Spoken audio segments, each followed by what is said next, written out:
Welcome to the Late Night with Chalky podcast. Friends and family, brothers and sisters, welcome to the Late Night with Chalky podcast. Dude, our guest this week is a legend, pioneer from the golden age of surf, skate, and punk rock. In his own mind. Lived in the heart of it all during the wild 80s and 90s, and even probably past that. Yeah, He was thank you very much. Yeah, Thank you very forever. much. He's the founder and driving force behind his brand Skaterbuilt. Yes. Yeah. Skaterbuilt and Hotsticks. And Hotsticks, yes. Yeah. And it took him around the globe with some of the most iconic skaters and surfers traveling the world. Yeah. Heard he's got a board collection with over 200 boards. I did. You did. Not anymore, but I did.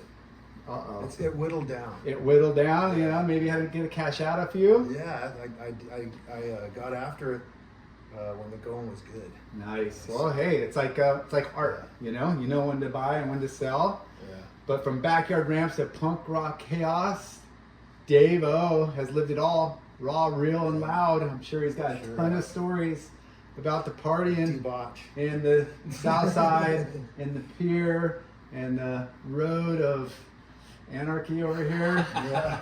Hold the government. Yeah. Anyways, he's just had a serious health issue. He got a pacemaker put in.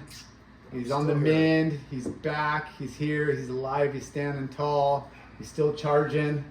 And we're stoked to have you here in person with us, the one and only DAVO Hegstrom. Applause. Yeah. No, Hey. Thanks, you guys. I appreciate you having me on, man. Yeah, It's been a while. It's been a while, and we had some failed attempts. A little health scare, and then yeah. scheduling. Yeah. You couldn't miss out on busting down the door. No. Hell no, I had to dude. go hang with Rabs, dude. That guy is fucking. Oh, sorry to cuss. Rabbit, Yeah, it's all PT, good. Sean Thompson. Yeah, and it was so cool to hang with Sean.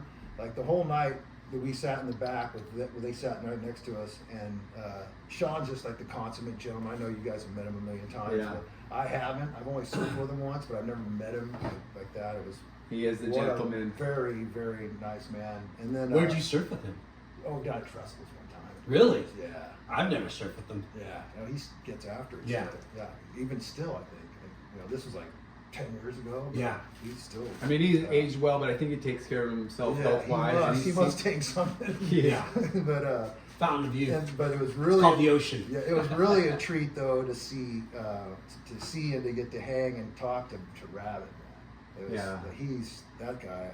To me, in our generation, just before the Curran generation, Yeah. the guys like Curran and those guys pointed to Rabbit for the cutback because his roundhouse was the best, and the form he had is still like the form they have now. And, you know, it's just perfect. I love him on the podcast or what am I saying? Podcast, live cast. Oh, yeah. You know, Yeah, when yeah. he's talking on the Australian Rabbit. events. Oh, I got Yeah, WSL, yeah. Like Yeah. Well, it's crazy, man. You're talking about the guys that paved the fucking way Yeah. to professional surfing. Yeah. They were the first dudes to really push the envelope and bring attention pro with not surfing just and- their talent, Yeah. but their personalities. Yeah, look at PT, man. They're bigger than life. I caught him coming in there first. You know, First world champion. Yeah. Yeah. And then Rab second. It's so sick. And then Sean after that. Yeah. It's so sick. Yeah, those guys dominated. killed it. Yeah. And the tough guy of them all, though, was freaking Ian. He Oh, was dude, gnarly. Kanga? He never got a championship, but he was the one that pounded people. And, Yeah. He was a stood big up- bloke, He and stood up to the Mokes, yeah, he wasn't scared. No. Both charging waves and Yeah. standing up I to guess whoever. he's still like that. A friend of mine surfs with him down in Laguna all the time. Really? He says he's still gnarly. We saw him at Carve Expo last weekend. Okay, cool. Yeah, and he's still, you know, Yeah. pretty funny. Yeah. Like the all Aussies have that Aussie wit, Yeah. and he definitely still. The last time I saw you guys were having a freaking blast at the boardroom. Yeah, that was Oh, awesome. You guys were boardroom on show. fire. You had beers going, Yeah. ice chest. It was Yeah. like the best. Actually, that was my favorite spot. Yeah. I mean, Was that last October? It's been a bit, yeah. I think it was spring, maybe. Was it spring? I don't know. Yeah, I can't remember. It was But that weird. was insane. Each one they have has a new like flavor of the month. Like last one, the flavor of the month was the Twinser. Everybody was doing Twinser. Oh yeah, with like the board. They pick a genre of shaping, and then yeah. everyone focuses Yeah. and makes their own version of it. Will Right? Jobson guy did it with dynamic balance. I used to have one of those boards, and he's the guy that's credited for that. But yeah, that was the last time I saw you guys. You guys were having a good time. Was that the last time? No, I saw you two. Oh, Anderson Yeah, with Olson. with Steve Olson. Yeah. Dude, Olson was like not having a good morning. He's like, your buddy didn't see me surf, did he? I'm like, no, man. No, you guys were getting out of the water. Yeah, Changing. yeah, Which was, yeah. dude, we still need to make that happen too. He goes, that was the worst, best day I've ever had. He has one of those wetsuits. Because like one time, I guess Hurley gives him free stuff, and we were down here, and Hurley gave him a brand newie, but he was so big in his belly to take it off, he like literally took a knife out of his car and cut it off to get it off. way. So now he wears these wetsuits that are like a John with long legs, Yeah. and then a top over it. So it washes over your head when you get pounded. It's like, If you're not used to getting into those neck, like Yeah. front zips or whatever, Yeah. there's technique, but it's also like, Yeah. repetitive, like, like gotta it's get to the elbow. it's tricky. Yeah. And if you're heavier or bigger or you don't have the flexibility, I've seen people just same thing, Yeah. like in the lot. They're like, "Can you Panic. help?" They're like, Yeah, "Ah." fucking panicking, claustrophobia. So let's bring it back and where did it all begin? It began with a little white boy in the ghetto is where it began. My parents met at Harbor Junior College, and my mom was like from Lanada Bay in Palos Verdes, real, Rolling Hills High. She was real affluent, if you want, if you will. Yeah. Well, they were in a bunch of rich neighborhoods, but they weren't rich. They Yeah. were just lucky to. I get the love that you place know? up there. It's It's so like nice, so Gem. paradise. Yeah. Seldom talked about, seldom visited Jim. Yeah. Oh, They're for like- sure. yeah. It's kept. I mean, it's right there. We all see it wherever Yeah. we surf, from Malibu to Yeah. freaking Noops or wherever, and it's just when I've you're surfed- up there and you're cruising Yeah. around, it's like But no one ever has a reason to go there. I've surfed No. every cove around there. I mean, I've stopped every spot. There's so many different spots that you guys wouldn't even believe, man. But anyways, my mom's from there, and my dad's from the ghetto in Maywood. It's a little tiny town Yeah. by Bell and Huntington Park. It's right off the 710 freeway, about 20 some odd minutes north here. And my dad was raised there, and he was a real talented athlete. My mom was a model, and they just freaking hit it off. I guess he was just the guy back then. He did Olympics, trampolining, and Olympic diving and stuff. And if it hadn't been for mistake number one, he was going to the Olympics. That's what I was told. And, you were that mistake. yeah, hey, kind of slipped through the rubber, I guess. But anyways, they met and they had me, and so I was raised down in Maywood for the first 12 years of my life, and Wow. to be honest with you, that was a really cool thing because it helped me to learn how to just get along with everybody because Yeah. I had to.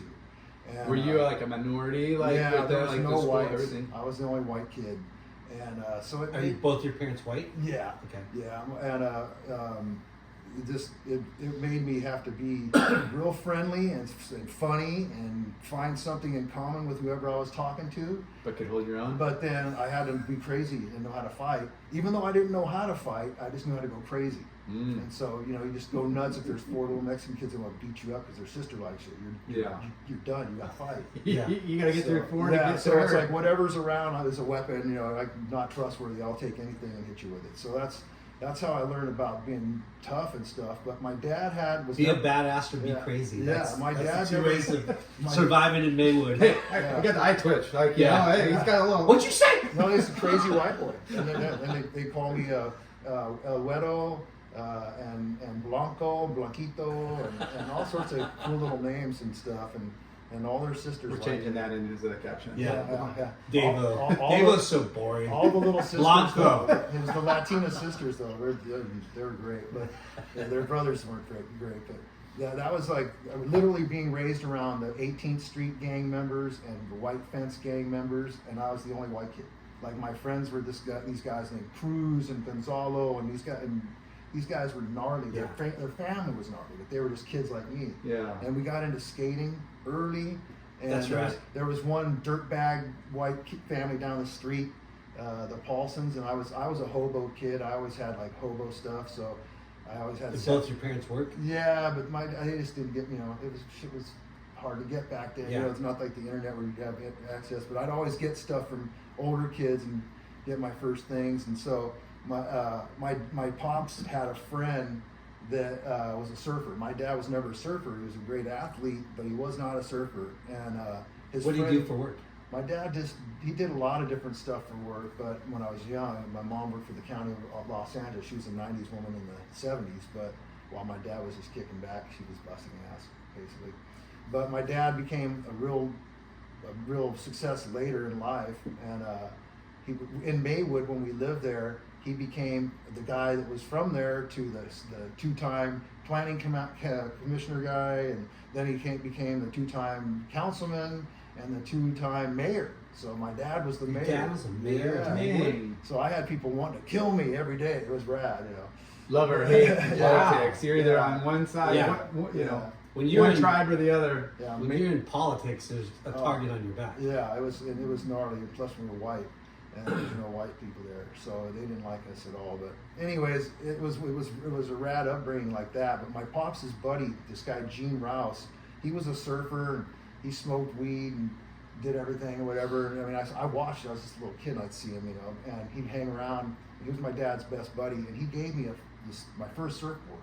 And it was a 7.2 blue lightning bolt with a yellow bolt. It was a Jerry Lopez model, and it had Hell Jerry's yes. name on it and stuff, and with a wooden fin box and stuff. Just so sick, diamond tail. And I just looked at that thing. I was like 6 or 7. It was way over my head, right? I didn't know what it was going to do or what I was going to do with it. But I kept it. I just looked at it and worshipped it for years. And then, And you'd already been skateboarding. yeah, I'd been skating around. I was a little skate hobo, with crappy stuff, Yeah. and all that. And anyways, I ended up taking that board and learning how to surf on it. And that board kind of got me started on my whole surf collecting thing, because when thrusters came out in like 81 or so, and I thought I was cool with my thruster, a little twin with the +1 star fin in the back, and those are the first tri-fins. I let my friend use the board, and he lived, pretty close to me over in Naples, and he ended up losing the freaking Lopez. I'm like, dude, you lost my Lopez? So that kind of set me on this whole collecting surfboards thing that I got on. I never replaced that board.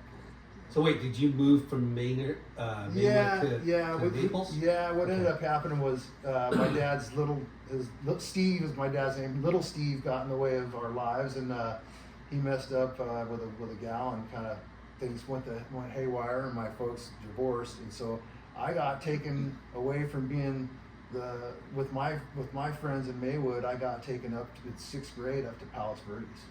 And for a little dirty kid like me, to go up there, my school was behind. So I was behind in all the reading, arithmetic, and all that. I was out. I was like, Your school was behind in yeah, Maywood. yeah. It was like, there are schools up there like Montessori style. Yeah. So I was like dumb. What, at compared 12 to years old, you said? Yeah, Okay. I was dumb compared to these kids. I was 11 or 12. And the worst part about the move up there was the movers kiped all my stuff. They stole all my KISS posters, my skate posters, my records. Everything was lifted, and I told no one could do anything about it. I told my folks, and no one could do anything. So my childhood, all my rad shit that I had got snagged. Dang. And I had to go live at my grandma's house, and they couldn't stand me. And and my mom was around the corner at her house living with her boyfriend, and it was just no one likes that. So Yeah. I ended up just being A little rebellious. Yeah, I was just doing what a bad kid would do. So I ended up. The worst part about it, you guys, is my grandma didn't trust me, and I was already a big kid. I was like 5'10" or something at 12 or something. Dang. Whatever. And she had some kid in town. She was an aristocrat. She played bridge with all the rich ladies in town. and she had one of her friend's sons babysit me, and he was like a year older than me and like, you know, a half a foot shorter. It was a total scene. Dude. Yeah. Just keep an eye on him, make I'm sure like, he stays out of trouble. I'm like baby Huey, and this guy's babysitting me. It's so sad, dude. And this guy just he told everybody about it. And yeah, Dave Hegstrom kid, I fucking babysat and shit. It was so bad, dude. Not only that, I had hobo wear, dude. I had like tough skins with patches in them. Tough kids were the shit. Everybody had OPs and matching OP shirts, and I'm like, Grandma and Grandpa, take me out to Peninsula Center and get me an OP, you know, get me some OPs. Nah, it was JCPenney, man. It was the shitty freaking whatever. So But were they well off? they were, but they weren't. They're just cheap, you know. Yeah. They were from that generation where they accumulated all their money and they got to move up there for a good reason because they were cheap, you know. Yeah. And so they didn't want to buy me So all you that weren't shit. too close with your grandparents. Not those grandparents. My on my father's Yeah. side, that guy raised me and made me the really the guy I am now. To be honest with you, because he was a good man, Christian man, and a real like most Christ-like person I've ever met, for lack of another term. He was a very good man. But What did were the grandparents you were living with? That was your mom's parents, and they didn't approve of. Yeah, dude, I was BAing the neighbors and throwing pomegranates and shitting on people's porches and lighting the bag. All that shit. It was bad, dude. Yeah. Well, it's crazy because a lot of kids did that, but yeah, you know, it's the local bridge people were like talking about this little heathen kid that moved into town. It was heathen. And my granny was just like done. She was like, you're hey, making us look bad, and it's a bummer because kids of divorce, right? Yeah. You rebel, and certainly. It had to have been a trip to grow up with all this ethnicity, which is awesome. Yeah. But then to go to the reverse, it was all right, like all white kids and prim and proper, and both ends of the spectrum is like tough. Yeah, it was real tough. You're out of place there, you're out of place here. And you know, your schooling, it's not your fault, but you know, you're not up to speed with the rest of the kids. Yeah, it was terrible, bro. Yeah, I think Grandma might have posted posters and music records trying to clean you up. Somebody did. Yeah. Yeah, that's a good idea, Lars. That was the worst part. like, there is no kiss in this house, baby. That was the worst part. My Kiss posters got. And my Farrah Fawcett posters were gone. I mean, do kids have like posters like that? Yeah, I mean, I would take them from place to place. You know what I mean? Like, they would. Well, your kids is just JJ. He had some surf posters in there and some stuff, but I just don't know if they're as available as they were when we were kids. Whether it's like getting the magazine, getting that poster. There's no magazines anymore. I know. I mean, they're starting to it's come not back, as available. Like we had all kinds of options. We go to the music store, and then, you know, they would have like there'd be binders of posters, and then the tubes. Like you would have you have it, and you're like, oh, I want that. And they took on a life of their own. We should sit there and look at them all the time. So what? But check it what out. was your first skateboard? Check it out, though. I got to finish the Palace Brewery saga. I got so bad there that Grandma said, they got to get you out of here. We're done. So she called my dad and my grandpa down in Maywood and told them, you got to get him out of here. Yeah. So can't handle it. So they grabbed me and brought me back down to the ghetto. And so there I was, back down. Yeah, I was back with my people again, and it was rad. And I stayed there until my dad met his loan officer. This gal that gave him his first loan for his first real business, and my dad because of this woman, got his shit together, really got it together, and became a multimillionaire in the healthcare business, and really did well. But she gave him his first go, and next thing you know, he's hooking up with her, and we end up moving on down Beverly. You know, we hauled our shit down to Belmont Shore, and that's where I came down in like '80. In summer of '80, and dude, it was like heaven. Yeah. Like punk rock, surfing, skating, chicks. It was insane. What was their decision to move in Belmont? They just She there. had a place she was already working on in Belmont Shore, and in Belmont Shore it was all a single level community. In '80, it was a total single level community. And I remember getting there, and she had the first like triple place, you know, triple decker. And I remember going up on the highest floor and looking down and just going, man, there's got to be 10 or 12 chicks on every block. This is insane. Oh, for sure. And there was. In Naples. Yeah, it was Belmont. Belmont, Yeah, okay. Yeah, but Belmont and Naples and Peninsula there were our stomping ground. It was like the 50s almost, like it was the 80s. Yeah. And it was So to me, remote in a way. Yeah, it's 'cause not like Long Beach. Is It was it- like it was just that little area there. It's Is it insane. bay views or is it ocean views? Where were you guys situated? It was right there, right by, like just before the bay, like just on the other side of 2nd Street. Okay. Yeah. Like right there off of where the Shore House Cafe used to be right there. Yeah. And Lynn Perry's Pizza back in the day, where people used to burn out front, and it was insane. It was Yeah. such a great place to grow up. And there's You went from the ghetto to high society to beach community, yeah, it was like nice. suburb. Yeah. Yeah. And then the guys that all lived down there were into the punk rock and skateboarding, and I was already into that. What age is this? Like 13, 14? 13. And I was already into that. And how did you get into punk? Just That's the just skateboard amazing. magazines. Yeah. The magazines were like made you, oh, who's 999? Who's the Clash? Who's the Sex Pistols? Who's Yeah. Circle Jerks? Who's Black Flag? TSOL? Oh, Adolescence. Oh, and then, you know, it morphs into, you got in your head and you're into this punk rock crap, so you end up getting the records, and you Yeah. you have this dream about wanting to be a little punk rock guy. But I never like really wore the uniform all the way, because surfing and skating made me who I was more than punk rock. So were know? you a shaved head or did you have long hair? I was crop, you know. Yeah. But that's like back then. I mean, what year did you graduate? So I'm right there with you. Okay, all right. Okay, yeah, 1880. Yeah. Well, I was 86. The old farts. Yeah, we're freaking farting dust over here, but the cobwebs are clear. But no, when I first moved to Belmont, I would take the number 11 bus up Exemino and go all the way down Clark to Lakewood Skate Park, baby. I skated Lakewood Skate I know. Park. I remember you from there. Dude. No way. Yeah. Okay. I remember you in there. Yeah, I remember faces, dude. Because it was Billy Wall, Yeah. Tony Alvarado. Oh, Or Alvarez, Big Tony, Yeah. Knee Border. Yeah. Tony Alvarez is still around. He's around. Yeah. Yeah.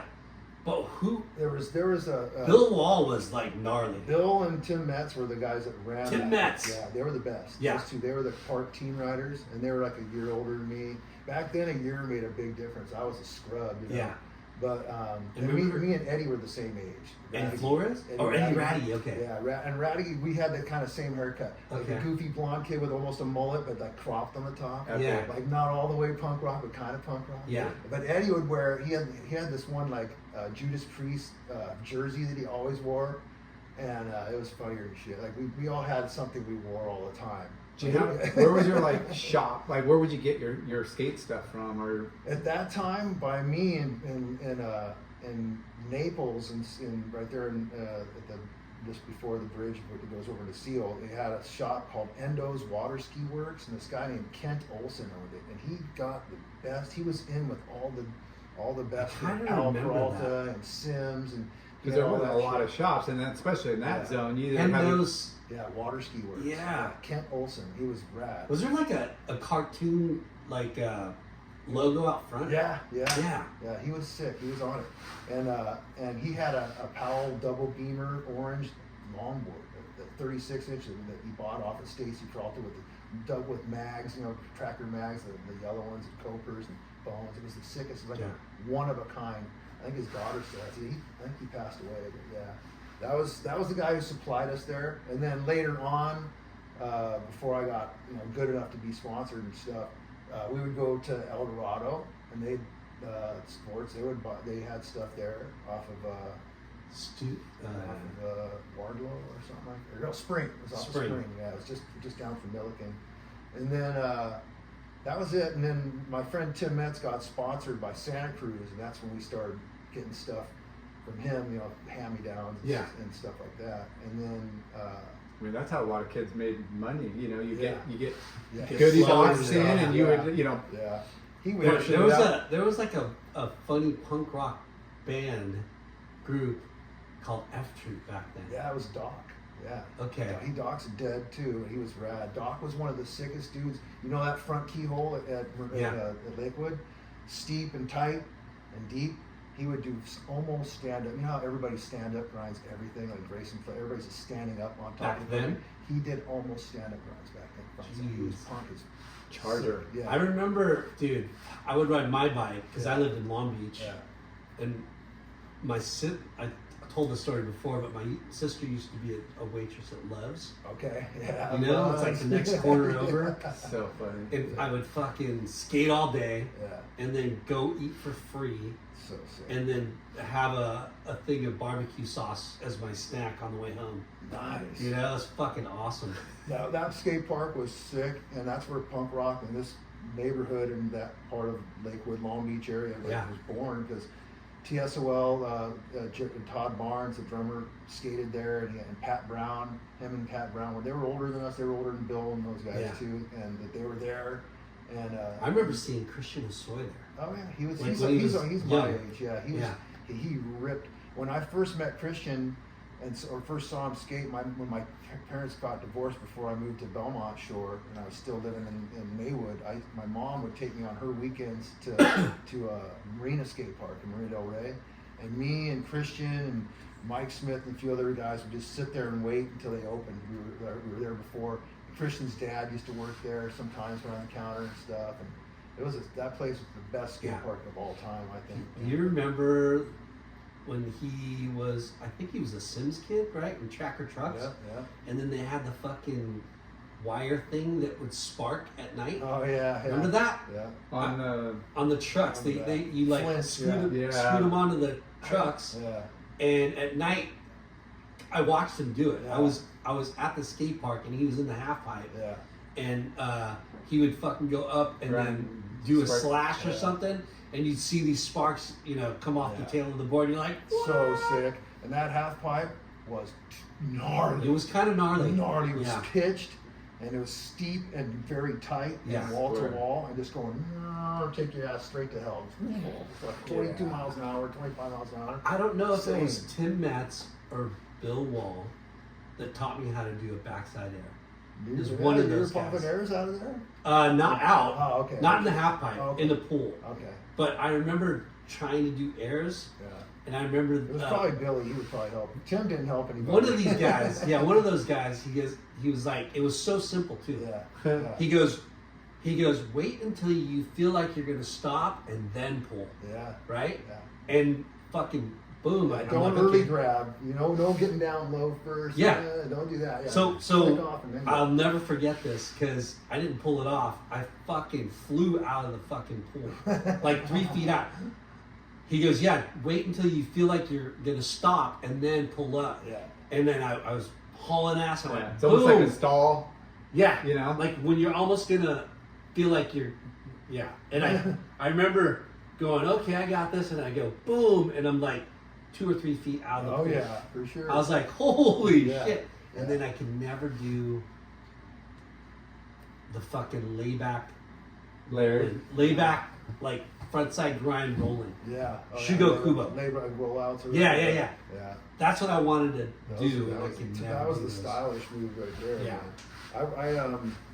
Like I said, I cut my teeth at that skate park and Marina skate park, and then we got more into when I started hanging out with Tim.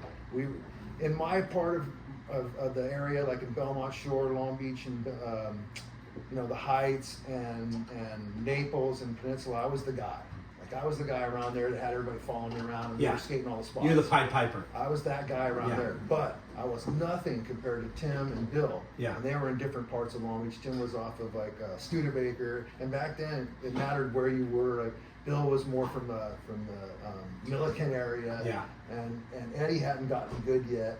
And so it was a trip because we all had our little areas, our geography where we were good, and we were the guy in that spot. But those two guys, Bill and Tim, were the park team. Like they were the golden boys. Yeah, they were really killer. And so I ended up just sticking around in the skateboarding. When it died, we'd go to Upland because all the parks got taken out from insurance and people suing them and stuff. And which is crazy because it went from so many parks to like none. Yeah. And then it took forever. It was like a good 10 years before like anything else opened up. I mean, we had 20, Paramount, yeah. we had Shady Acres. Yeah. Oh, did you skate Shady? I never skated there. I think I skated it. Wow. Okay. Yeah. There's a driving range Upland there now. too, and then It was Del Mar. It was the Del- three, I mean- that we did at the end before it was all done. It was Paramount, Upland, that's the Paramount, Yeah. and Del Mar. yeah, Uh, Lakewood Skate Park was fucking It was, dope. it was epic. It was epic. And That was- remember pinball machines Oh, and yeah, sure. asteroids, like And they- all those but- games. But punk rock, as cool as we thought it was so stupid because it just fucked everything up.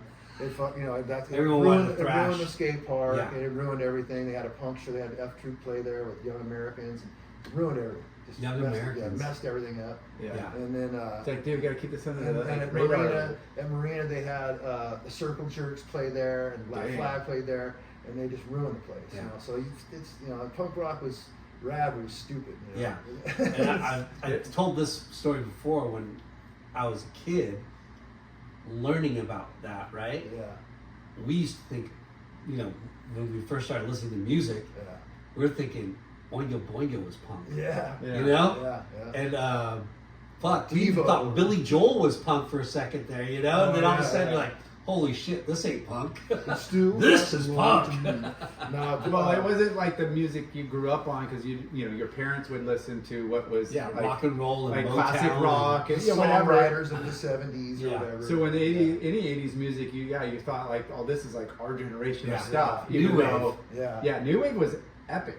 Yeah. Like Elvis Costello was Yeah. sick. B-52s, The Knack, Boingo. even the Knack when they The first Knack. came out. Yeah, I know. Is that my Sharona? Yeah. Yeah. Well, Cheech and Chong. I was just Dude, watching Talking My Heads. Scrotum. Yeah. Yeah. But no, so but the surfing thing became a big deal just as much as the skating did. And my folks were so up their own booty about work and their business and stuff that I didn't get that So that what push did with your surfing dad? and Your skating. dad? He you was said your he was dad in was- healthcare management, Okay. and he got after it and became a real success at that. And they were so up their booty with all that they didn't have time to dick with me and surfing and skating and all these juvenile things. And I started learning the music and playing the music myself, and bought my first drums off somebody, bought my first bass, my first guitars, and I was doing all this shit, learning all the records, all the parts off the records from scratch. Were you trying to be in a band with people, or? Well, at first we were just learning the music just because we liked it, and we just sit down and we could pick it out and figure it out. And then after a bit, it was like, oh, we can, there was chicks around for skating and surfing, but there's more chicks even around for the band. You could be an ugly duckling and put a guitar in your hand, you're good to go. So basically, the things we do for love. yeah, Oh my right, gosh. for lust. But yeah, we were like the first this band that we started was called Second Sight, and we were in 9th grade, and we in Belmont Shore, and we had our own little punk rock scene because the punk rock scene there was this band called the Falling Idols, and which everybody in that, well, a lot of guys that were in that band became famous. Randy plays bass, and Pennywise. Dave Quackenbush is the singer for the Vandals now, or he has been for like 20 years, and Trey Pangborn plays with Sublime on the Road right now with Jake Knoll. Wait, these are the guys that you played music with? Yeah, we cut our teeth. We cut our teeth with When these you're all guys. really Yeah. young. Yeah. And now those guys are doing that shit? Yeah, they were the Falling Idols at that time. They were Red Alert first, and then Falling Idols, and so they had their scene and they had their chicks, but we were younger and we had our scene and we had our younger chicks, and they ended up being with our younger chicks, and stealing our girls from us too. But that's okay. We allowed it, and just because they let us hang around and stuff, and so we patterned our whole trip after their trip. And so we had this whole scene of They were stenciled the shirts. Fallen Idols, Yeah. and you were what? Second Sight. Second Sight. And we had stenciled shirts, we had stickers, we were like freaking miniature rock stars. We were like the freaking the Little Rascals of punk rock or whatever in Long Beach. It's like we were a kid punk band. Yeah. And That's such a good way to like yeah. connect, but also hook up. Yeah. With like-minded people. But like, you're a stud if you're in a band. Like Yeah, girls it was are, rad. It was rad. like Well, you're there's a studying, lot you're of skateboarding, you're surfing, and Yeah. you're in a punk band? Yeah, and it was DIY. It was all just we did it ourselves. So and what made it happen. was your uniform? Mine was just like Were you wearing combat boots or? no, I never wore Doc the boots Martens or? No, I didn't wear those either. I wore the I was always Mexican, man. I always had you know, I always had the Jay Adams thing with the wino shoes and the 501s and the Pendleton. Yeah. Yeah, and that was my deal. And then every now and then I'd wear one of those like thrift shop, multicolored 50s type of shirts and stuff, you know. But yeah, our claim to fame was basically we got 3rd place at our Rogers Junior High School talent show. Yeah, I don't know who won over us, but it was just, we played like a mishmash of like punk rock crap and surf music. And what music or what instrument did you play? At that time I was playing bass. I started drums first, and that's an interesting story too. We can segue right into that. The first real instruments I actually had in my hand were from Eric Wilson from Sublime. His dad, Billy Wilson, was a big time musician in Long Beach, Birdland West jazz era. And he was a multi-talented musician. He played drums and trombone, and he was really very talented. And he had instruments in the garage. And Eric was a couple years younger than me, so you know how it is. A couple years is a big deal. So we're like, step aside, move over, Hector's taking over. So I would come over, play these instruments, and they were right there at our disposal. So that's how we got the shit going, was with Billy Wilson's stuff. And Eric would just kind of watch us or whatever. And this is way before Sublime. Oh, no. Well, check it out. Here's where we're going to segue into this. So basically, to be considered to be in the band, it didn't matter if you played or not, or if you were ugly or not, if you had equipment. If you had, because equipment was hard to get. He's in. So if you had equipment, you can try out for the band. Well, so easy as that.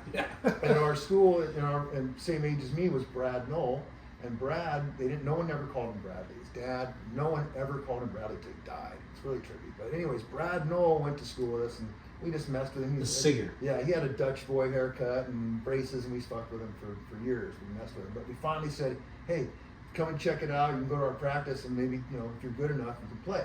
So he brought his guitar, and he didn't have an amp, but he brought his guitar, and he was at my house in the garage. And so you're talking Brad, the singer, eventually Sublime. Yeah. But you were playing in the band. Yeah, and we were just giving him a try. Eric wasn't in yet. He wasn't playing yet. He was still just. But it's his dad's. Yeah, Billy's stuff. But we used to call Eric Donut Boy. That was his deal back then when he was a kid. And he's always been the coolest. But so anyways, Brad came over and tried out, but he couldn't play. He didn't have any chords and nothing, and he was goofy looking. So we're like, nah, you're done. You can't. You know, he was. You'd be a roadie. Yeah, he was so bummed about it that he left his guitar at my house, and it was just like a Chinese Les Paul copy, like a Sunburst copy. It said Eagle. It was an Eagle guitar, and he left it at my house, and he was just bummed. And so I kept it, restrung it, tuned it, and played the crap out of it. And then one day he called and goes, hey, Hegstrom, can I come over and grab my guitar? I go, no, fuck, sure you can. When he came over, I showed him some chords, and I turned him on to the music of Secret Hate, Circle Jerks, Falling Idols, the local band, and Bad Religion. And did I say that? Bad Religion, Circle Jerks, Secret Hate, and Falling Idols. I remember Secret Hate. And he recorded all that shit that I had showed him. It made it to record later. No fucking way. Yeah. I thought you were gonna say what guitar? No, I was cool. I already had my own shit too by then. I bought them. What happened was, one day we're playing over Billy's stuff, Eric's dad's crap, and he comes up and goes, "Hey, you guys, have you heard this kid across the alley? He's brand new. He just moved here. He plays the heck of good drums, And I'm like, really? So yeah, he really pounds on him. So we go across. I'll introduce you to him. He takes us across the alley, and this other kid with zits and freaking Dutch boy haircut, Bud Goff, the drummer from Sublime, he was there. He was the drummer, and so I was at that time the drummer in our band, Second Sight. When I saw fucking Bud playing, and he was already had roto toms like the guy from Rush and all this shit, all this shit. I'm like, fucking, I'm done.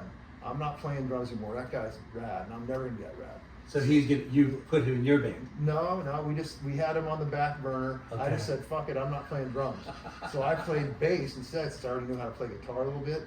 And our guitar player, he was a good, real guitar player. So there was no need for me to play guitar. The guitar player was 12 and knew how to play Zeppelin and Kiss already, so he was good. Yeah. So Second Sight. Yeah. That was your band. Yeah, and it's on it's on the web and on the internet and shit about Brad's career with Second Sight. There was no career. There's some documentation about it. About really? The story and stuff. Yeah. And That's a trip. Yeah, Bud That's became, kind of a cool Bud ass became story. our drummer later. Yeah, we played a couple like dyke parties in Long Beach and some weird shit. No, seriously, like old Dave dyke parties and stuff. And they liked the dykes were into punk rock. Yeah. And so like that's what it was back then before it was LB2 and all this crap. And Plus. Yeah, plus Pistons, XYZ. But so Bud joined us and he played for a while until he moved.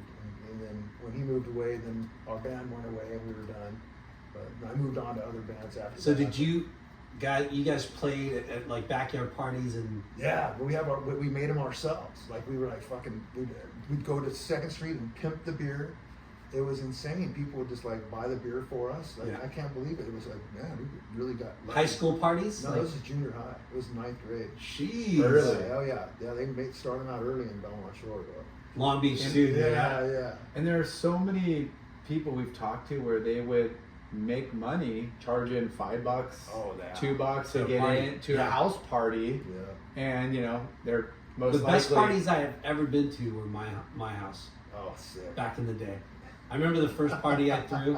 It was my friend Michelle, her sorority. So she was like, "Hey, I want to have a party, but we can't at my house." I'm like, "Let me see if we can do it at my house."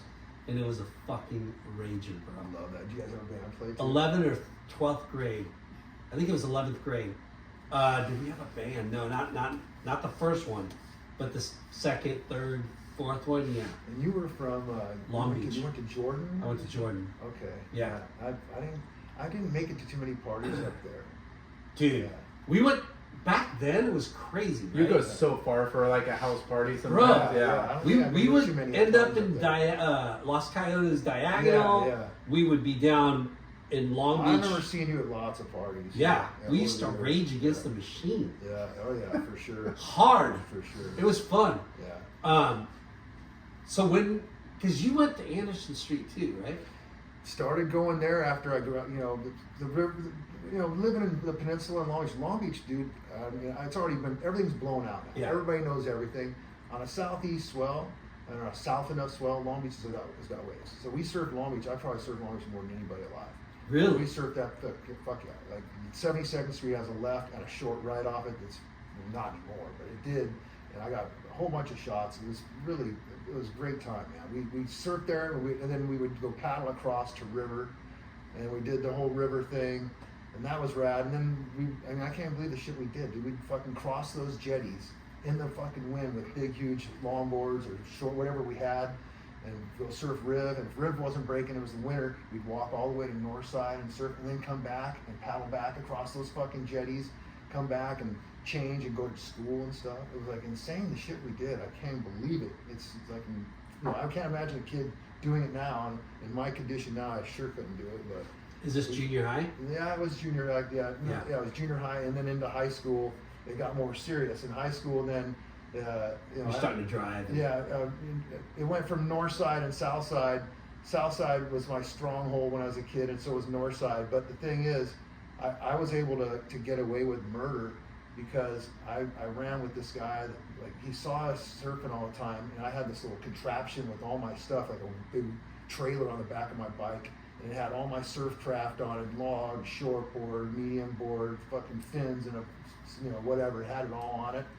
And I would take that puppy and lug it down Crabs. That's the longest beach in like Orange County practically. It's fucking like 1,000 yards or whatever at the Sahara. From the pier to the Crabs. Well, I would from the parking lot there to Crab. I would pull it all the way out there. And this guy saw us surfing there all the time, and he was the first guy. I don't know if you've ever seen him, but he's the first guy I ever seen to surf all 4 ways and switch foot all 4 ways so perfectly. And he did 360s and all ways, and he did fucking fin first takeoffs. His name was Bob Lose, and Bob Lose. Yeah, and he picked us up. He basically, one day I was in the Riv paddling around. I go, "Did you see that 360 that guy just did?" My friends all, "Yeah, that was sick." And I go, "Hey, buddy, how do you do those?" He's like, "Oh, a little practice, a lot of cocaine." I'm like 12, 13, he's telling me. I'm like, "Whoa, do you hear what that guy said?"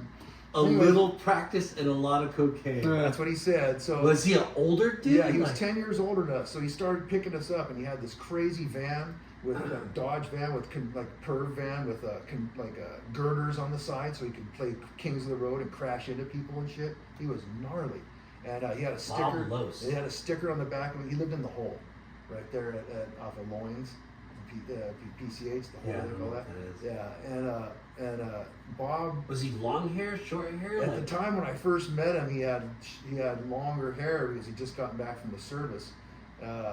But then he cut it. You know, as soon as he started hanging out with us kids in punk rock, he got way into the stuff too with us. And so he was 10 years older than us, and I could basically, with all the guys in SEAL, Sardellas, Bettis, Morgan, Sowers, all those guys were fucking petrified. Oh, Charlie, they were petrified of him.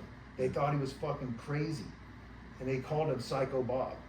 And so they hated me because I surfed everything. I surfed log good, surfed shortboard good, and they just fucking couldn't stand it because they were only on a shortboard only, and it was fucking 2 foot. You know, I'd be fucking flying by and going, you know. Yeah. And they were all teamed out. Mm-hmm. Harbor, Quicksilver, they had their own little stronghold. Their Victory. They were doing Victory. At that time. But Bob, because of Bob, I was able to be the biggest cocksucker to fucking all those. I could do anything, and no one would. And those guys were gnarly. They couldn't do nothing. Gnarly. They couldn't do nothing. They're the who's who of like not just SEAL, but like they ripped wherever. They're like. But they were pretty aggressive locals. Yeah. I mean, Sowers, all I heard from was, hey. He was probably going left. Guaranteed, I would say to this day, and credit where credit is due, he's probably the best goofy foot to ever come out of there at that time. For sure. And, he was a big name. Yeah, even when I was at. He was in the mags and stuff. Yeah. He was in surfing. He would do night surfing shots with Brulette at Southside Huntington and stuff. And he was sick, but I was And where was this guy from? Bob Lowe's from the hole right there in Long Beach, and off of PCH and Loins right there. I don't remember this guy. I'm surprised you don't remember. Yeah. Everybody from our era remembers him. If I saw him, Crazy Bob, I would or probably, Psycho Bob. Yeah. And he had guns and knives and machetes wherever he went. He would shoot back then. He'd fucking roll down the beach and shoot the fucking gun off and stuff. Like just going down Main Street, shoot the gun off. You know, fucking go around the corner, shoot the gun off. It was just nutty shit. Nuts. So these guys were all scared of him, and that afforded me to be able to just to be a little asshole. And so I got away with it. He was your bodyguard. Dude, it was best. My bodyguard. Yeah. And he introduced. Always knew one of those guys. Yeah. What was rad about Bob was that he dialed me in. She introduced me to all the key people. Like I met Creature. This guy Mike Spedsman. He's dead. He was the guy that ran River. That was his spot. The guys that were in the generation before us, like Sean McCabe and these other guys. Sean's alive, so a lot of dudes that are dead. He was called Rabbit back then, and there was a spot at River called Littles on the inside. There was a right that was on the other side of River, and it was a spinning little right. And he would back then, if you came up and you looked like you were going to go out and surf Littles, he'd be out in the water. He'd be like, point you away, get the fuck out. And if you did paddle out, he would sock you. So all these guys I know that were older than me got socked by him. I knew him as Mike Spetzman or Creature. But his name before our generation was Rabbit.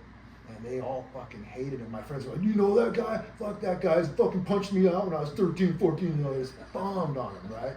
And then, so Bob introduced me to Steve. These characters are awesome, though, right? Yeah. Even though how hard they hold on to like a shitty little scrappy inside of reform, and they're like, I'm ready to punch anybody out for this wave. Get out of here. It's like, dude, God bless them. That's somebody's got to do it. That's how it was. Now it's fucking everybody's friendly and it's a rad vibe. It's rad. Okay. Yeah. It's like, how about this guy? And I think he's from your area, Pat Nebo. God bless him. He's dead too. Bless. Did you ever know him? No, it sounds familiar, but I didn't know him. Bob Lowe's used to call. I introduced him to Patrick, and he called Patrick Elbow.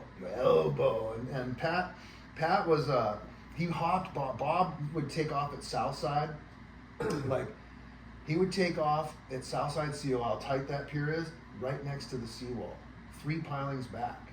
Like if you could imagine that now, it's not almost doable. And he would do that and then spin a bunch of 360s after he got out of the pier. Button style. Yeah, fully button style. I first met him or saw him in junior high. Kneebone. Pat Kneebone. I would take the bus from my house to Seal, and I was a boogie boarder. Okay.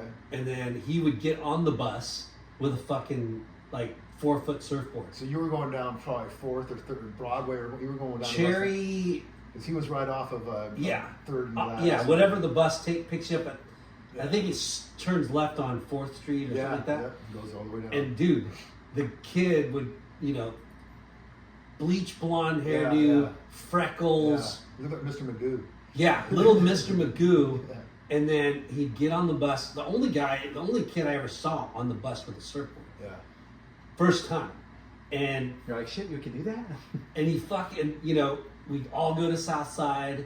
And back then, Southside was like the spot first. That was like the first spot.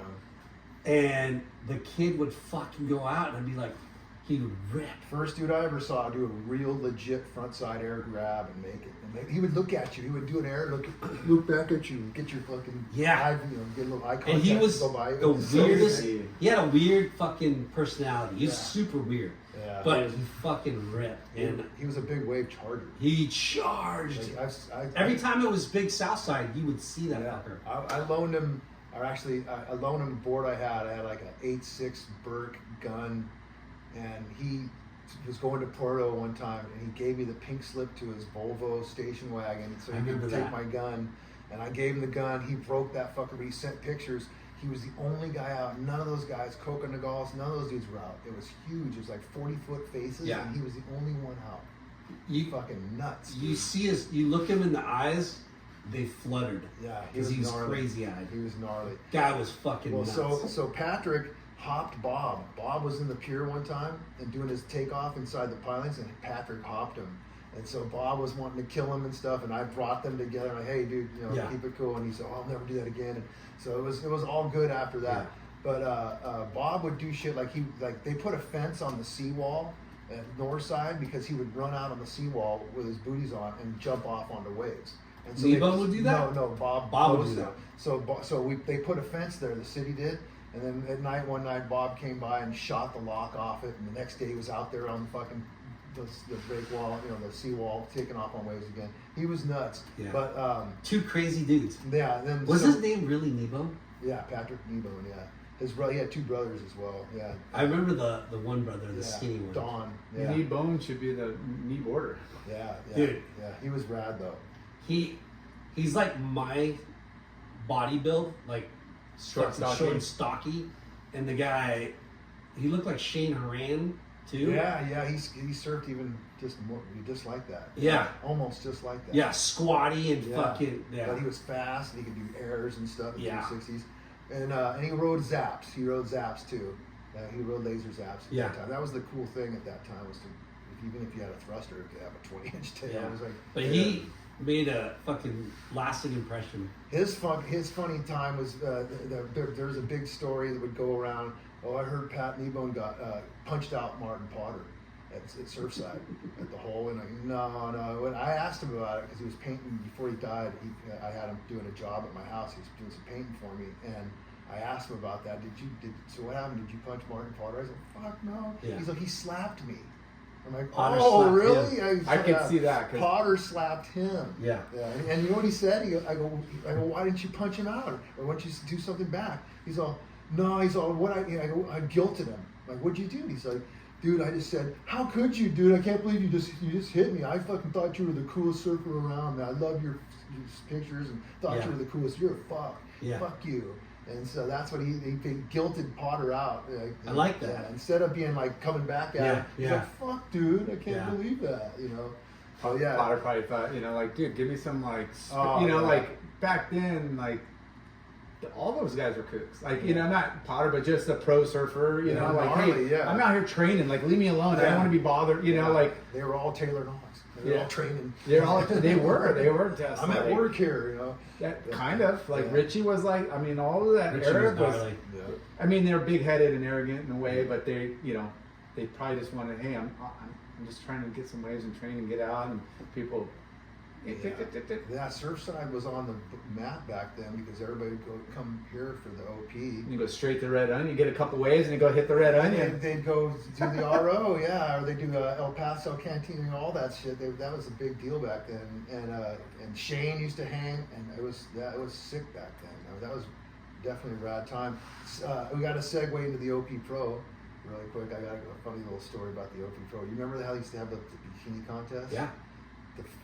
The chick who won the very first one, her name was Laura Roberts. We know Laura Roberts. Okay, Yeah. Laura Roberts. Okay, dude, I had, you know, when you're like my first year of Long Beach City College, I'm freaking in the speech and communication class, and we had to make a personality box. So I made the shoe box, and on the outside it had surf on one thing, music on the other side, and skate on this side. On the inside it had chicks. And so her picture was like the main chick on my personality box, right?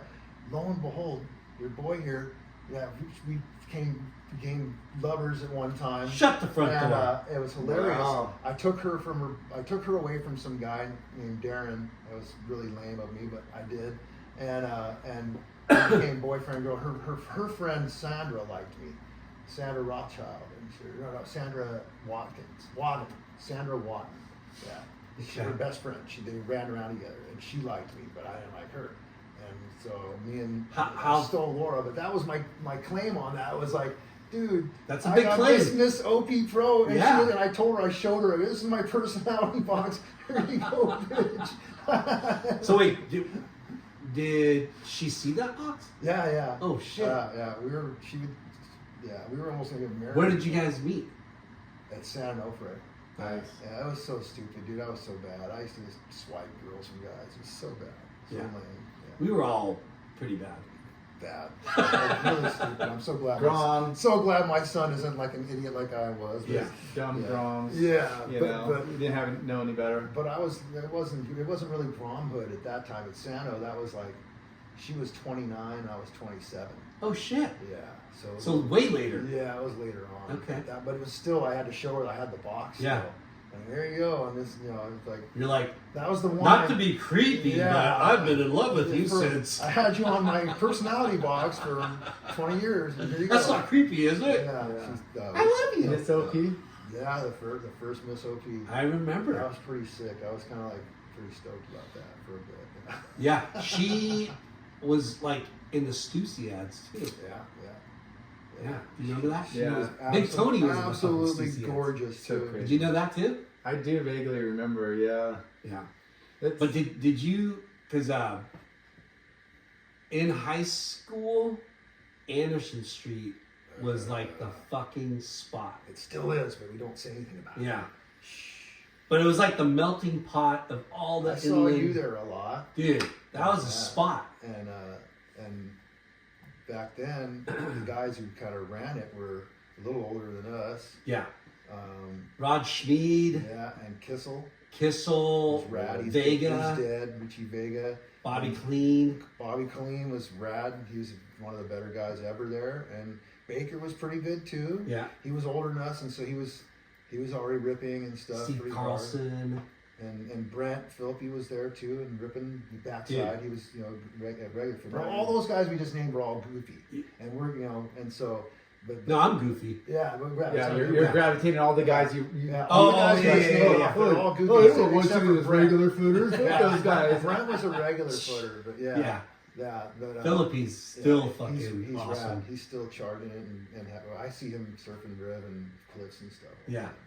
But that was, dude, Anderson Street, it seemed like magic, where it seemed like it always was really good just south of 26 of that lifeguard tower right there. It was always, Dude, it was the best. Even with backwash, it was fucking. Yeah, It was like a left point break. It seemed like it. I mean, and it's still, to me, it's still okay. It still gets It good. gets good. You just got to get the right swell direction.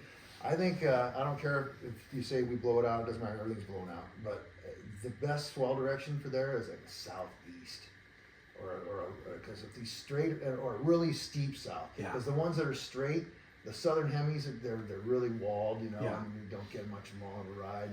Where Huntington's a few feet bigger and you can ride it. You know. Yeah.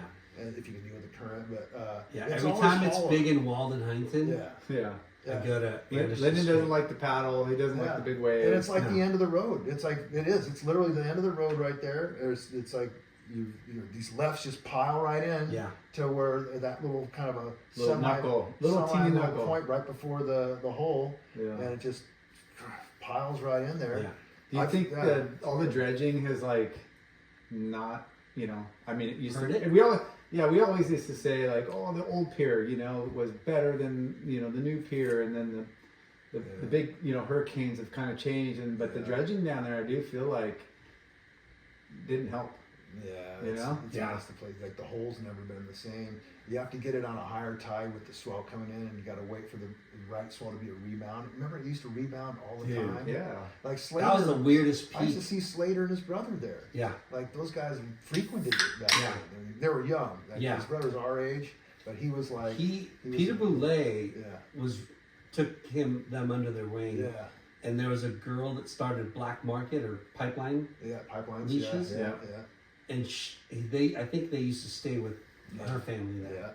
Yeah. The hole was firing there for you. Yeah. It was like a beach break back door for Yeah. a while, right? It was the weirdest good. peak. Yeah. It'd bounce off the jetty and Yeah. then peak up in the hole, Yeah. and you'd have this short little left, and then a fucking freight train right. Just firing for Yeah. a long time. With Long- like where a lot of the other beach breaks, you kind of lose energy. There, kind of carried through the whole Yeah. wave. Yeah. We got that little bit of like kink, Yeah. like rebound. The way it rebounds off Yeah. the jetty is a Yeah, trip, it's gotta and the be that. jetty gets good too. Yeah, that's a good winter time. Yeah. Like, really good. It gets too A-frame in the summer, but really good winter time. Super shark, though. Yeah, right. But it's weird. Super stingray. It's right? Super stingray. It's kind of reminding me a lot of like you said, like 29th versus like Yeah. so certain swell directions. Yeah. You would think that it would be pumping against the Yeah. jetty on the south, but it's like it just completely and then in the winter it's over there. It's Yeah. like it just There's a shoal. I used to work at Surfline for a bit, and there's a shoal right off of there, a canyon that literally, like from Esther Oil Island at Southside all the way through to what is called Anaheim Bay, the munitions thing, and those two jetties that are at Surfside. There's a shoal that goes right through there that literally sucks in west swell, northwest long period swell. And I've seen I've gone and looked at Sean's in his office before he died. When I worked there, I would look at his charts, and he had it all charted out. He had it all mapped well, that's out. his home turf. So yeah, of course he's And- gonna have. and according to a buddy of mine, Jack Grisham from TSOL, Jack said We had him on. Jack is rad, and he was a hero of mine as well as Southside. Fuck yeah. No one shredded Southside like Jack, dude. His speedos in the dead of winter. Dude, With- He's a freak. With a knife strapped to his Oh, leg. He's a freak, dude. He is a Fucking freak. But His party animal stories from Yeah. high school are dude. gnarly. But Jack said that he saw Sean get the biggest wave he's ever seen anybody get there. He said it was like 22-foot face. Sean Thompson? Sean Collins. Oh, Sean Collins. Right in front of that shoal in front of in Surfside. Okay. It goes from Southside into Surfside right there.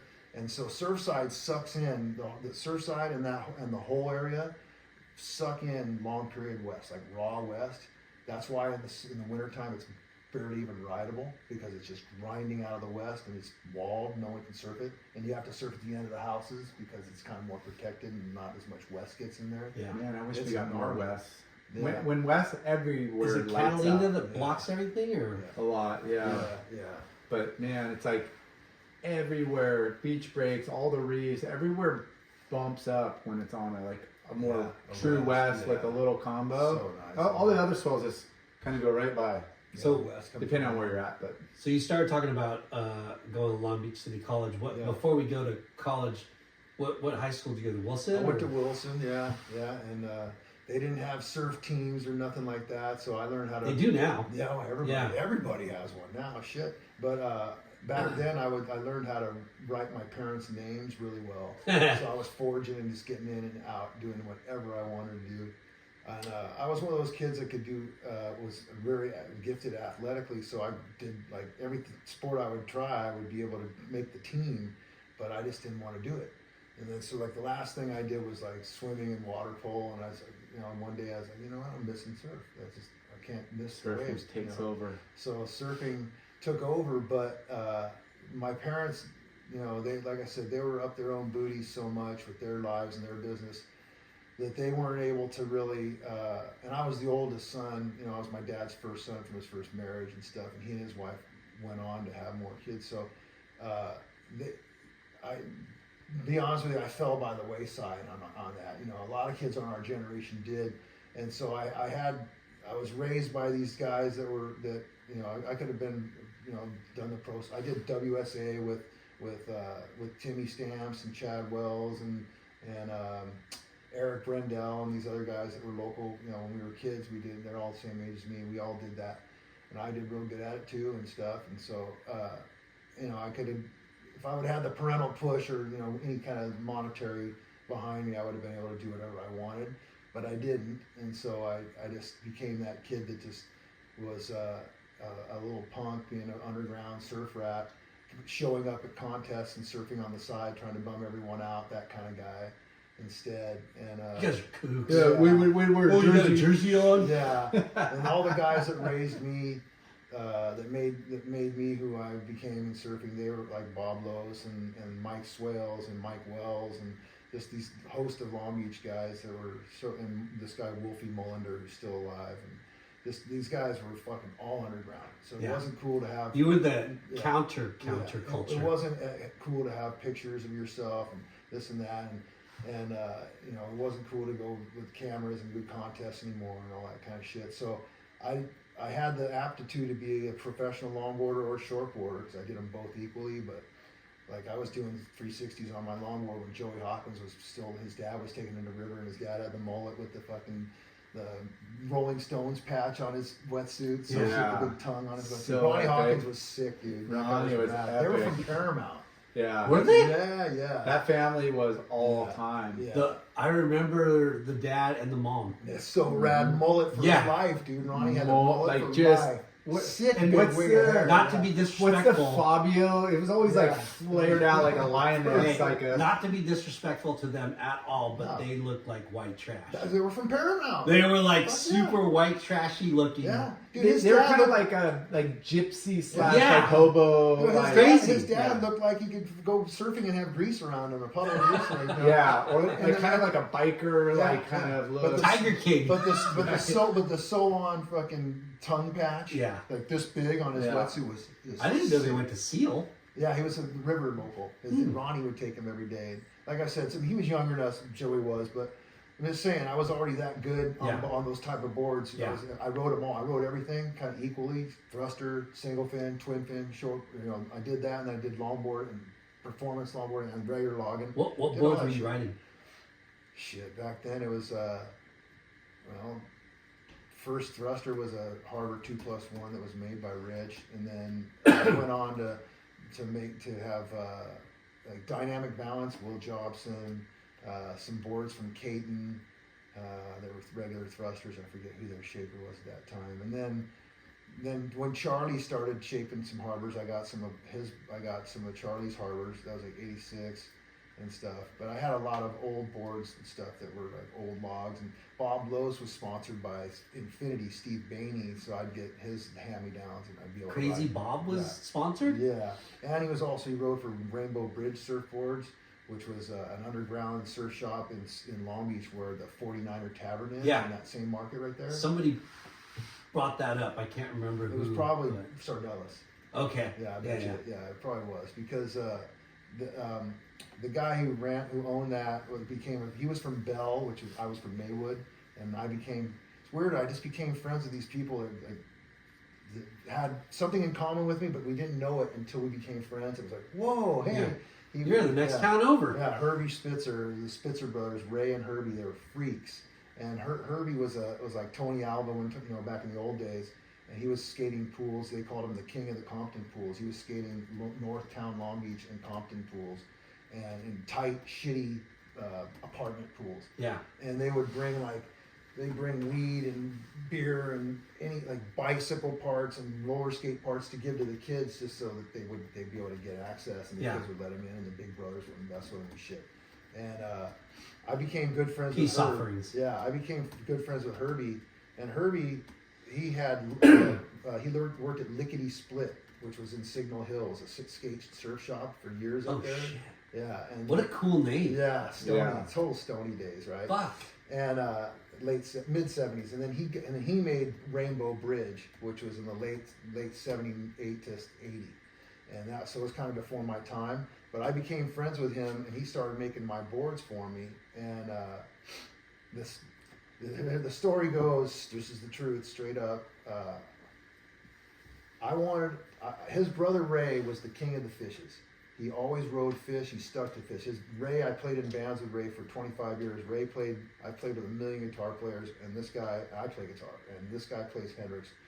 He's dead now, but he played Hendrix like no one I've ever heard. Right? We used to win Hendrix contests and shit. That was that good. And Hendrix is I'm not an aficionado of fucking guitar playing, but he plays it different. Yeah, this guy, one of a kind. When you watch, Hendrix play, you're like, what is he doing? Well, Ray was like and the 12-string ones, you're like, what the fuck? But Ray would go into outer space when he played. He would go into cosmos, like he was like, and he surfed like Jimmy would have surfed. Really? He played guitar just like Jimmy, and he surfed. And his big brother Herbie bought him his first guitars, did all that shit for him. Was a great big brother. But Ray also cosmically surfed like David Nueva, like your size, but looked like David Nueva. Like he surfed like David. Right? David was tall, like taller than me. He was like 6'1" or 2" in his time, but he had this kind of certain look about him. Yeah. And Ramo, we call him Ramo. Ramo is because his mom was a mope, and she called him Ramo instead of Raymond.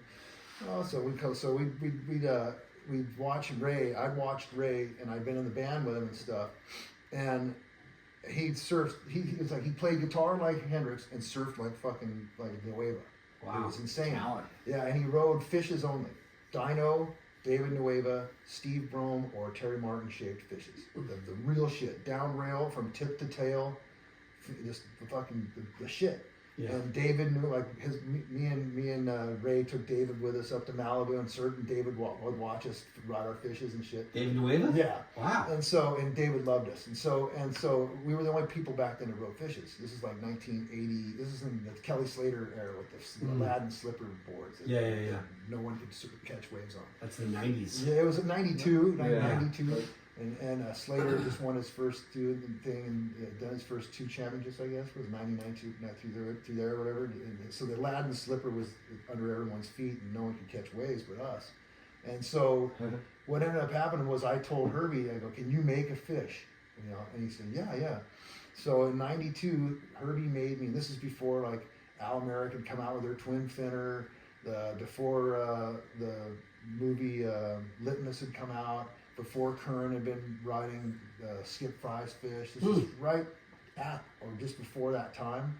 And I think that all went down like 93, 94. But Herbie made me this one fish, and I called it my cosmic fish. And it was a 6'2" down rail the whole way, tip to toe, no rocker, and just fucking all performance. and I took it to HB Fiberglass when this guy named Bear owned it. Yeah. And Matt Bettis was working there back then. And I remember bringing it into the glass shop and everybody going, what the fuck is this? Some knee board, dude? What are you going to do on this? And I told Bettis, I go, dude, you know what? Everybody's going to be riding this thing in 15 years. Fucking A, man. I must Nostradamus, right? I figured that one out. So Nostradamus. But I still have that board. Sick. And I rode fishes for many years. And I still I did fishes. too, dude. Yeah, I love them. That's my main.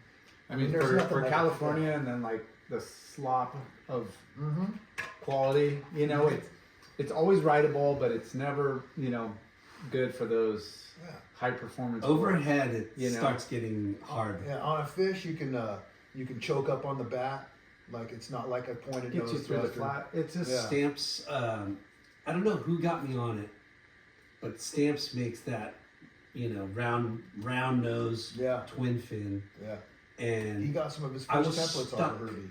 I was stuck on those Yeah, things Timmy's the for like man. 5 or 6 years. Dude, I gotta give Timmy some credit, man. That guy is such a He's a craftsman. craftsman of Yeah. all genres, and he's just the nicest guy. Nice guy. Super He- cool, man. We always I've never talk. had a bad moment with We, him. we always talk about how like if you rip, like we're fucking surfers, and Yeah. if you rip, you kind of like your status goes up a little bit just Yeah. as respect and Yeah. like appreciative and like oh man that just something and like as Clout. You got clout. I mean, and this is taken away from no shapers that maybe aren't the Yeah. best surfers because Yeah. you're a craftsman, and you're Yeah. able to translate anybody's feedback. You just know your shit, but it's so cool watching guys rip on their own boards. Yeah, and You he know? does.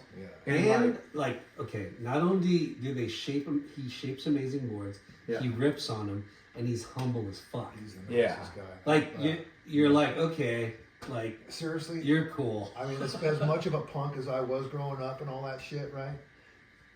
Dude, I've never had a moment with him. Yeah. Not one. In fact, he paid me one of the coolest compliments I've ever had in my life. One night, remember the Bayshore Saloon? Yeah.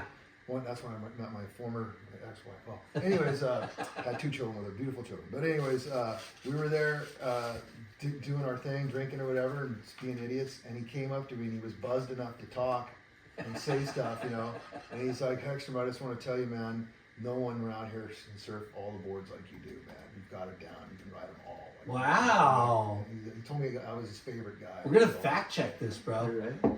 You can ask him.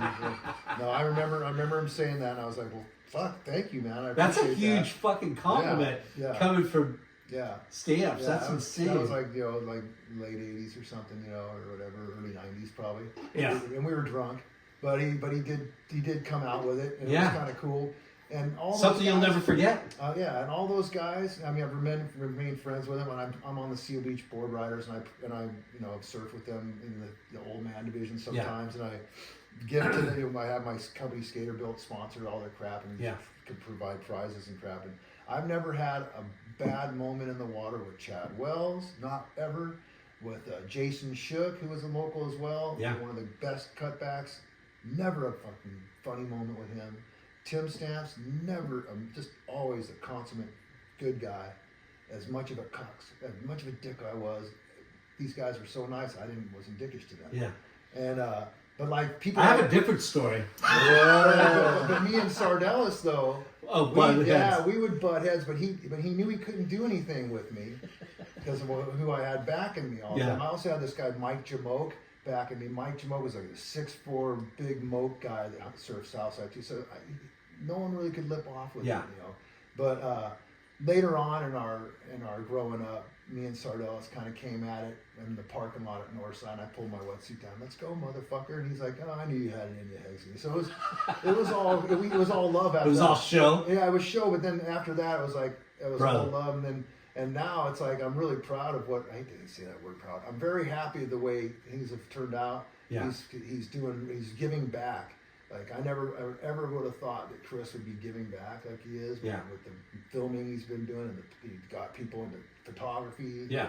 And it was firefighter saved lives for real, legit. So Yeah. I mean, I just give credit where credit is due. He was a dick when I was a kid, and what's funny is I see him now, and he's like 8. He's like, well, he's like 6 years, I think, older than us. Or something. Weird how age old as you get Brings older, us it softens together, you up. yeah. But you learn. But I see him now, and I'm like, it's like it's rad. It's like, fuck, man, we needed guys like you to learn how to be assholes. Yeah. So you helped me become the little asshole that I was. Yeah. And by the way, isn't that funny? That perpetual like movement, like you're being a dick to the younger generation. Yeah. Like they're looking at you and they're like, I guess I'm going to be like that guy. Like that's what you know, right? Well, you don't think that, but you become that. Yeah. Right. You unwittingly become a role model. He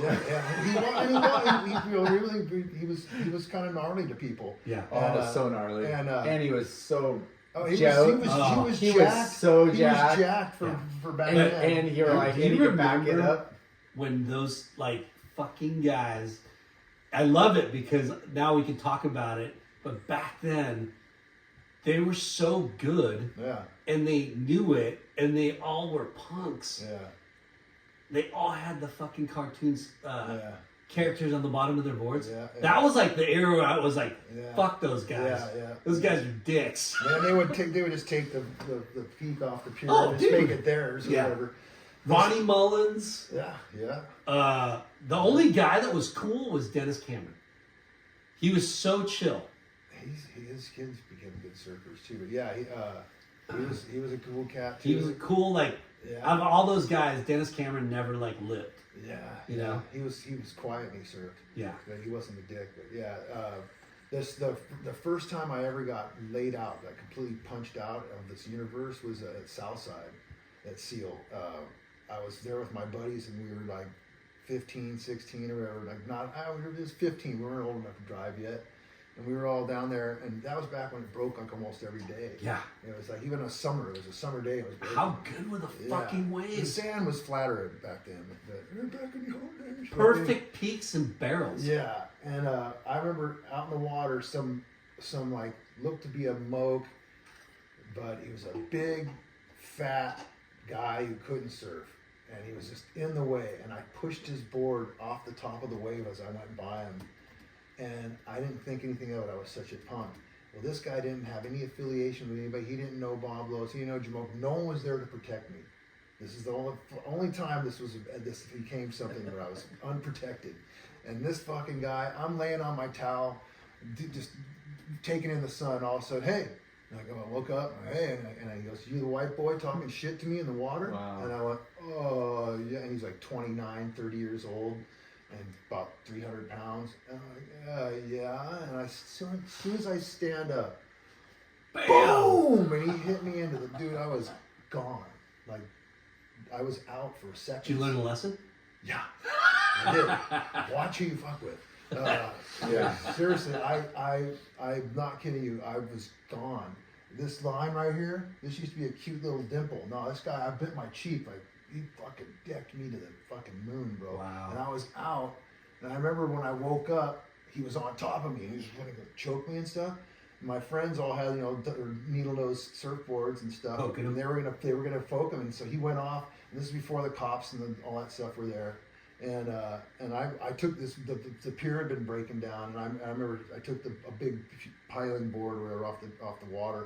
It was a big one, and I came up and I was gonna come behind him and hit him with it. That's how fucking nuts I was. Yeah. And I fucking come up and I'm gonna go behind him and hit him with it. And he turns around and he's at my buddies, and he's got his back to me. He turns around and sees me and goes, "White boy, you better not miss." And I'm like, "Ah!" Just fucking turn around. What a good line. Yeah, you better not miss. I'm like, better "Oh, not God." miss. I'm like, "Oh shit!" I threw that fucking board back in the water and ran. And then finally some people came, like, "Hey, you better leave those kids alone." "Fuck you, white boy, I'll kick you, I'll fucking kill you," and all that shit. It became a huge scene there. But I got fucking punched out for life. Gnarly. Yeah. Gnarly. Yeah. It felt like a freaking brick just hit you in the freaking face. He probably was smiling when he said that too. I Huh? got this fucking scar in my mouth still from it. Yeah. fucking Imagine that. gnarly. The big old dude turns around and goes, "You better not miss." Yeah. You, before you're just ready to Sure. swing, now you're like, oh shit, like Yeah. what if I don't? Like what's gonna happen? Yeah. Like, they might just crush my. It's gonna be up my. This fucking pole's gonna be up my ass. So the graduation to Surfside and Sunset was after those days, like when I was like 17, 18, and that's when I would see you guys. Well, no, it was earlier than that, but I would, yeah, it was in the early, it was the mid-teens, I think, and then of course, the waves but by us suck.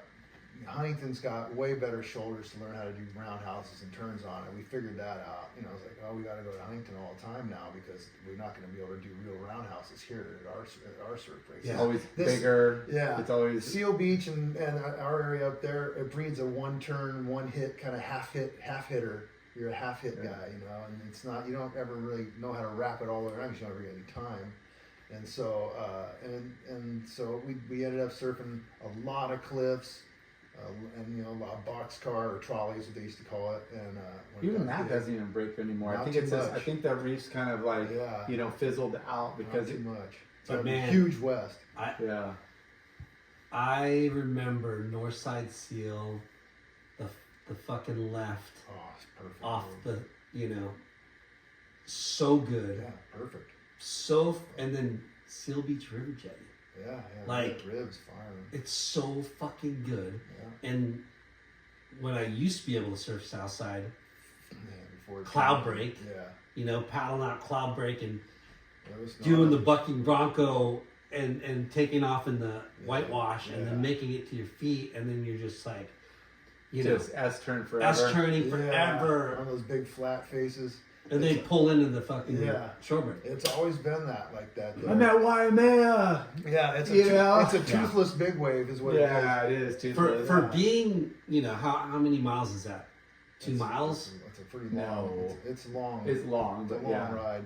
from Seal Beach Oh, you mean Southside yeah. to Oh, fucking- not even that's barely. to Seal Beach River. It's Like, barely yeah, over. yeah, That's yeah. only barely like over a mile, 2 miles? Barely over a mile. Barely over a mile. Yeah. like the differences of Yeah.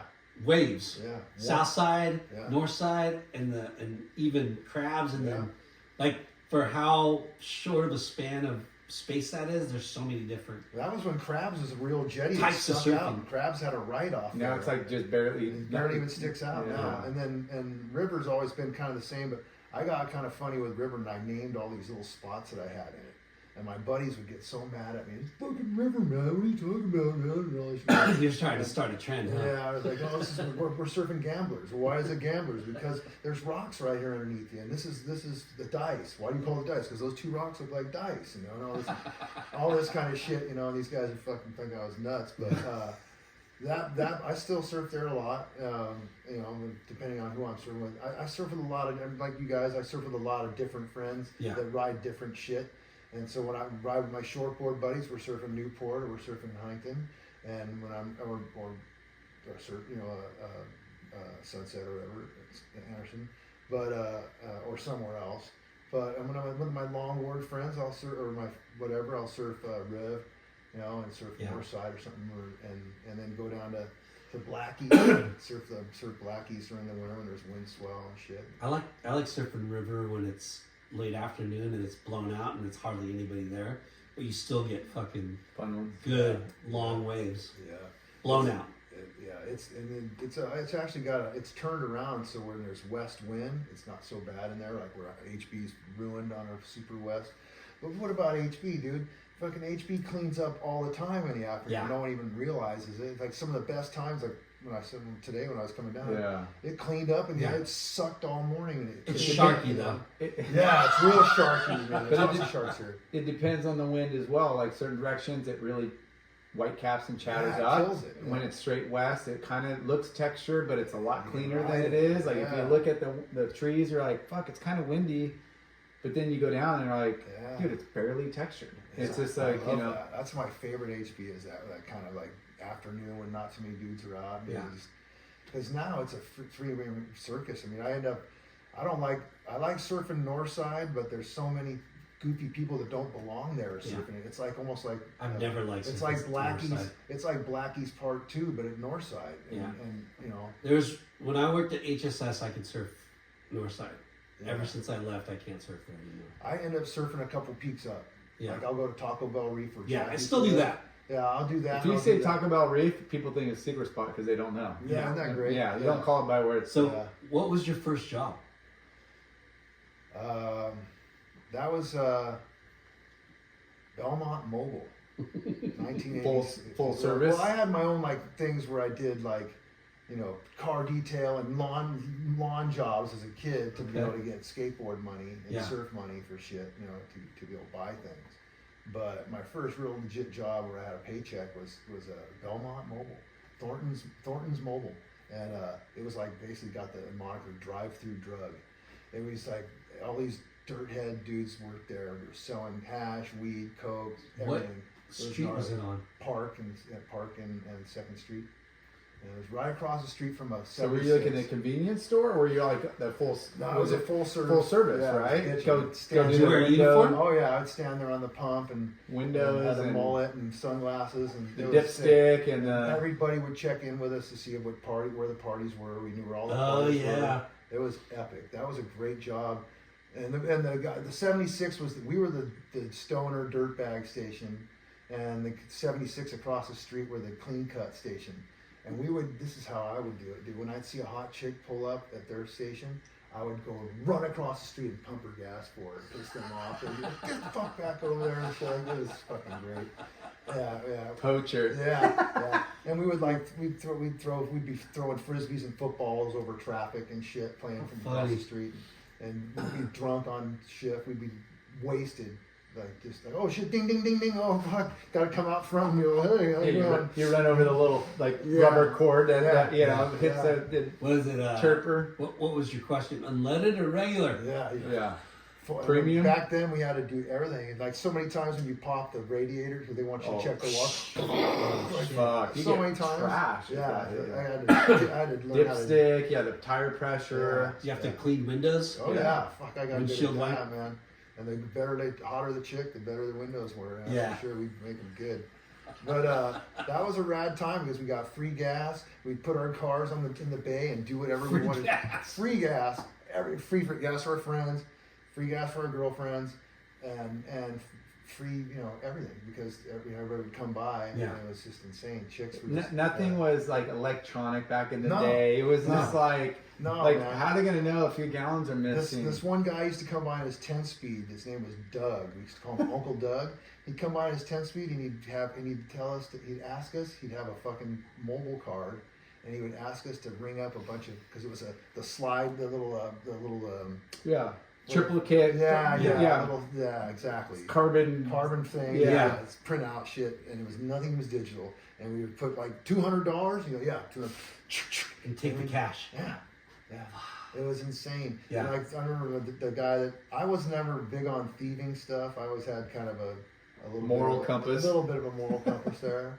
Not with women, but with deceit thieving. Yeah. And so I would come home with pockets full of money, just forgetting, oh shit, this pockets full of money coming out of just whoa.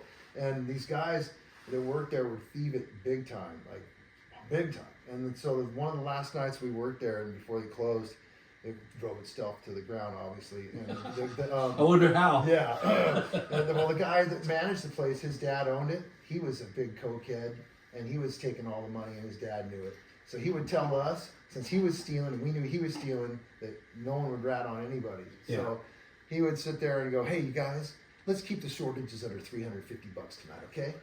$350, that's how it was bad, dude. Well, those were, back then were, heavy cash businesses that were oh, dude, like a lot of the mafia freaking ran those restaurants, gas stations. Whether they're siphoning off like a proper business because they're regulated, it's in their turf, but it was all cash. Money laundering. Money laundering. Yeah. But that was my first job, and then I went straight over to the Warehouse record store on 2nd Street. Yeah, shit. And that was cool because I met a lot of musician friends and stuff that are still my friends now. That's pretty cool. And I met one of my good buddies, caught him stealing there. Everybody used to steal. And I saw this dude just take a whole bunch of cassettes. Cassettes were still happening. It was pre-CD. This guy had a stack a foot tall of cassettes, and he had it in his jacket, and he was going to walk out. I go, hey, dude, you're going to set the alarm off. You want me to beep him for you? He's like, oh, shit, sorry, buddy. He became one of my good friends and got me a job down the street at a surf shop. The only surf shop was on 2nd Street. Well, there was another one later. This guy, Rob DeVal, had a surf shop there, too. But it's called Shore Sport and Surf. And was rad because the guy who owned it had all the best brands. So Willie Morris was our rep for Quick, and I was just tickled when he would come in, and for the skate stuff. Where was that shop? It was right on 2nd Street, right before Nieto, right before the Bank of America there on that side, on the east side of the street. And it was rad. He had it together. He had the biggest brands, and I got to see the reps and Like they, fucking. What did he sell? Surfboards, Surfboards wetsuits. and Full surf wetsuits shop. and all that. But back then the clothes, like Quicksilver had après surf was their big thing. Yeah. Everybody was wearing sweats that matched and shit. Had the We were just talking about that. Yeah. like the really nice high quality cottons back then and stuff. That probably would be still good today, but Yeah. but they're not Yeah, sustainable. the fleece like Yeah, suit top and bottom. Yeah. I mean, Yeah. I guess it, Saltwater denim, Yeah. QSD. There was a lot of that too. Yeah. Yeah, and he had Billabong, so I got to meet. Who was our Billabong guy? He brought fucking hockey by. It was sick. It was sick. Like we got to meet. I forget who the Billabong rep was. Ron Gould. Back then, Yeah. Richard fuck. Knight. No, gosh damn it. Well, they brought hockey. It was like the sickest thing ever. We were like just fucking flipping, and then my skate. Jimbo Gaskin. I can't remember. I don't think so. It wasn't him, but the skate reps were sick. GNS had like Steve Cathy, Billy Ruff, and David Andrecht, who were like great skate legends. They did Sex Wax, Zoggs Industries, and GNS or whatever. It was sick. It was That's like cool. So I got my retail experience there, and I was going to college, going to Long Beach City. What were you studying? Just doing the GE at City. I was going to go do a music major, and actually the best music education I ever got was free, and it was at Long Beach City. It was literally free. It was only $10 per unit, and so if you took a 30-unit class, it was $30 or something. That was it for 18 weeks or whatever, or whatever. Yeah, 18 weeks I think it was. I had like the best experience learning music there because I was just this guy. I already was playing semi-professionally and on and off in bands and groups and stuff. I was in this band called the Closet Classics. In the late '80s, we played all the classic rock shit, and Beatles and Stones and Doors. Did you know It's Creedence Clearwater. the notes, or do you just knew by sound? I knew the notes because I finally figured it all out after I learned the punk rock shit earlier. And after learning the punk rock stuff, I had the wherewithal to be able to figure tunes out. So me and my buddy that were in the band together, we would literally sit down with these tunes on a cassette and fucking figure them out. There was no Before YouTube? there was no Yeah. YouTube. There was no tablature yet. No one had numbered tablatures, and so we figured the songs out, and we became a professional outfit. My dad made our first contract for us and shit. It was pretty good. And To get signed by a label? to play gigs and get paid. Oh, okay. Like, to go and play Like a big- contract, like Yeah. a playing contract. Yeah, Like, yeah. hey, this is what we're gonna do. We Yeah. bring this many people to the Yeah, door. and we play adult parties and shit. We were young guys. My friends that were in that Adult band, parties. yeah, they were like adult. You gotta tone cokehead- it down. Yeah, they were adult cokehead parties where everybody's all nerved out, grinding. Cocaine was huge back Yeah, then. they were all grinding and shit. So bad. Yeah, and Like, you bring up cocaine a lot, but cocaine was huge. it was gnarly. It was huge. Hey Oh. man, I was thank God I've never was known for that because yeah, who knows? I'd really be dead if I would have done that. Yeah. But, But it was like, I forget what I was watching, but cocaine was like a cool drug. Oh, it was a social drug that in Yeah. the 80s was like, I mean, it was And it was like very, yeah. it was pure. well, like It was people- a way to get into any chick's pants. That's for sure. it was not, yeah, because, you have It wasn't that. cut in, they weren't cut into it that much. Like, No, but everything you see, it was marketed or, looked at as like, Yeah. doctors, lawyers, businessmen, yeah, or whatever. wow. It wasn't just a seedy little group where no, it was where it weed was- was kind of like, oh, like weed, which is complete opposite. Yeah. But they made it look like you were Fun. rock star fun and It looked You really weren't, fun. They didn't have much fun. Speaking of hey, lockjaw over there. this girl that I knew in school at Wilson High, in like my 10th grade year there, she had a neighbor that came from San Luis Obispo to stay next door, and he was staying next door. And he was a surfer, and she's like, "Dave, Mark's a surfer, and he wants somebody to take him around." And I took this guy to Anderson Street and whatever, and she showed him some ways. Well, one day Mark comes over to my house. He comes and he opens the front. I open the front door, and I'm living with my parents in Belmont Shore, and he has this huge bag of Coke. I mean, this big, and I looked at him. I go, "Fuck, what are you gonna do with that?" He's like, "Dude," I go, "Where'd you get that?" He's like, I got it from the neighbor next door. He stole it. I'm like, "Dude, we need to get in here." Got him in the house, And he goes, look, weigh this all up and sell it and give me the money. I have to go back up to SLO, to San Luis Obispo. Yeah. All right, you better get up to San Luis because this guy's going to kill you if he sees this. He stole it from his neighbor? He stole it from the neighbor. He was just staying there. You know, it was fucking crazy. Shady. Crazy. And so I was like, so I had this huge bag of Coke and I was like 16. And I didn't know what to do with it. I had nothing. I didn't know what to do You with didn't it. know what market value, what street I value had no was? idea. So I went. Dime bag? So I went call Bob Lowe's. So I called Bob Lowe's. He brings over a little plastic postal scale and all this shit. And he goes and weighs it. And he has a porno mag. And he weighs it and puts it in all these little bindles, they called them. And he porno chick bindles. And he fucking weighed Little them. envelopes. Yeah, little envelopes. And he had a whole bunch of them. And I gave him whatever he wanted for doing it for me. And then that whole summer. God, I just had a flashback. That whole summer I would stuff my sock and just fucking walk around wherever I'd go. If somebody, Pimp it? Yeah, I was like, that was my summer where I had. So it took a whole like summer to get rid of it. There was that much. Yeah, and I didn't, and I think I sent Mark $80. I might have to cut out. I might have to cut this part out, but I remember doing a drug deal before. Hey, it was an easy way to get into any chick's pants, that's for sure. I'm just so And glad, I didn't even like it. It didn't do anything for me. I'm already on coke in real life. I'm already hyped out. Yeah. So I don't need that shit. So what I basically do, I would just watch the girls go here, look at them go crazy. I'm so glad like that was kind of not the cool trend when I was like a girl, you know, like an adult, young adult. It was the ecstasy. It was like whole different level of, that was you know, too. watching all the friends over here. Oh, You know, versus, well, what's Jay doing? Oh, he's over Let me there. touch you. Yeah, I'm gonna give you a hug, bro. We're hanging I out. love you. Hug. Yeah. So what were you going to do as a career with the music? Yeah, degree? so at Long Beach City, I got this real good education, and I was doing small jazz ensemble and they had like the who's who of the jazz world come in there, like Joe Pass, Barney Kessel, those are two off the top of my mind that came on there. Frank Potenza, some real heavy hitting jazz players would come in there and we would learn how to play and comp with them and play traditional jazz and swing and bop. And I learned So different from what you're. But jazz it was punk too, kind of had it weird. The notes were almost punk. It was weird.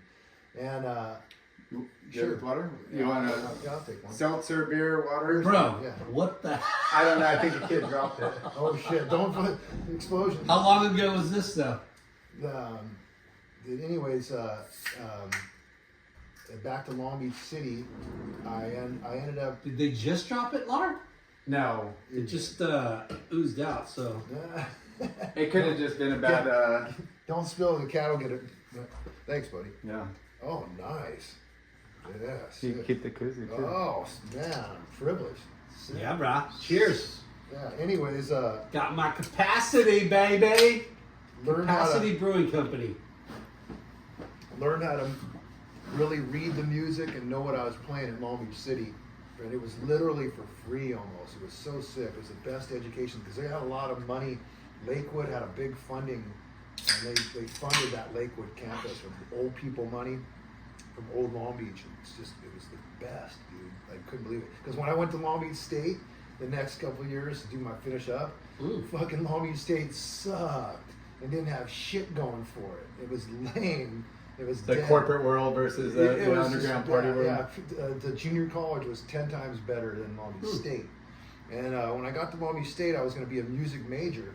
I was going to major in commercial guitar, and that's what they called it. You know, it's like studio guitar. You know, you do that kind of thing. And the guy Richard Smith, who ran the program, out of nowhere, the funding fell out, and so here I am. Going to get into his program and the funding school falls out. drops out the. Yeah, and so I'm done. I can't. And I'm already accepted to that school. It's like getting into the barrel, and you're in. So I'm like, fuck, I gotta finish this somehow. I gotta figure it out. So I did the rest of my GE undergrad crap there, and then decided at the last minute that I want to do business major. Nice. And the business major, they had no funding, and that department was just lame. And they didn't have a business administration building back then or nothing. Now it's like one of their like it's premier huge. like. It's huge by the pyramid down the. Yeah, but that's one of their like. Each college has their kind of angle what they're Yeah. you know They have focused a on. good nursing program too. Nurse, Yeah. yeah. So I went and I was getting closer to finishing my stuff, and I had to really figure out which major I was going to get.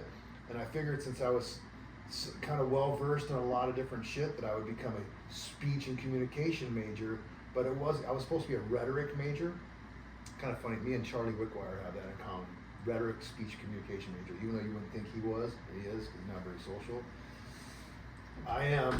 It's kind of weird because he graduated from that same program a couple years before me or whatever. But anyways, when I got to Long Beach State and figured out What I is wanted to be, what is that? rhetoric is like talking in front of people and, Okay. and being able to orate and stuff. Public you know. speaking and Yeah, stuff? public speaking, kind Okay. of communications. But what kind of Not job were you like thinking? I at that time I wasn't even. I was just saying, get your BA and figure out. You know, at that time because I was kind of like beaten down with trying to get a major and having the fucking bottom fall out. Okay, twice. Music fell out. Business. Hey, it was your calling of administration. like you know like you Yeah. at the time you're like this is lame, but I mean Yeah. maybe everything just So I ended up like, and they had a surf team, and it was really bad. Some guy you might know him, a little blonde dude, really tiny little guy. He worked at HSS named Cody. yeah. Cody, yeah, Little dude. Cody Ryan. Cody Ryan. He, Yeah. he was the little leader of that, and I didn't dig it. I didn't fit in with those guys. I wasn't I wasn't one of them, I guess, whatever. And so I showed up to a few of their meets or whatever. They weren't doing that good anyways, you Yeah. know. So I just said shine, you know. But You would have liked him though. yeah. He's fucking funny. He seemed like he was cool back then. He had But he had a lot of goobers around him though, and I was like, yeah. he was the whitest black guy you would ever meet. Yeah. Him and Casey Wheat were just straight up like Hip hop, style, like clothes, Yeah. so different. language, talk. Like it was just like, wait, that's coming out of you? They're like Soul Train or something, right? Pretty much, Soul yeah. Train white boys. Yeah. Well, so I ended up finishing that speech degree, and my pops, my folks never expected me.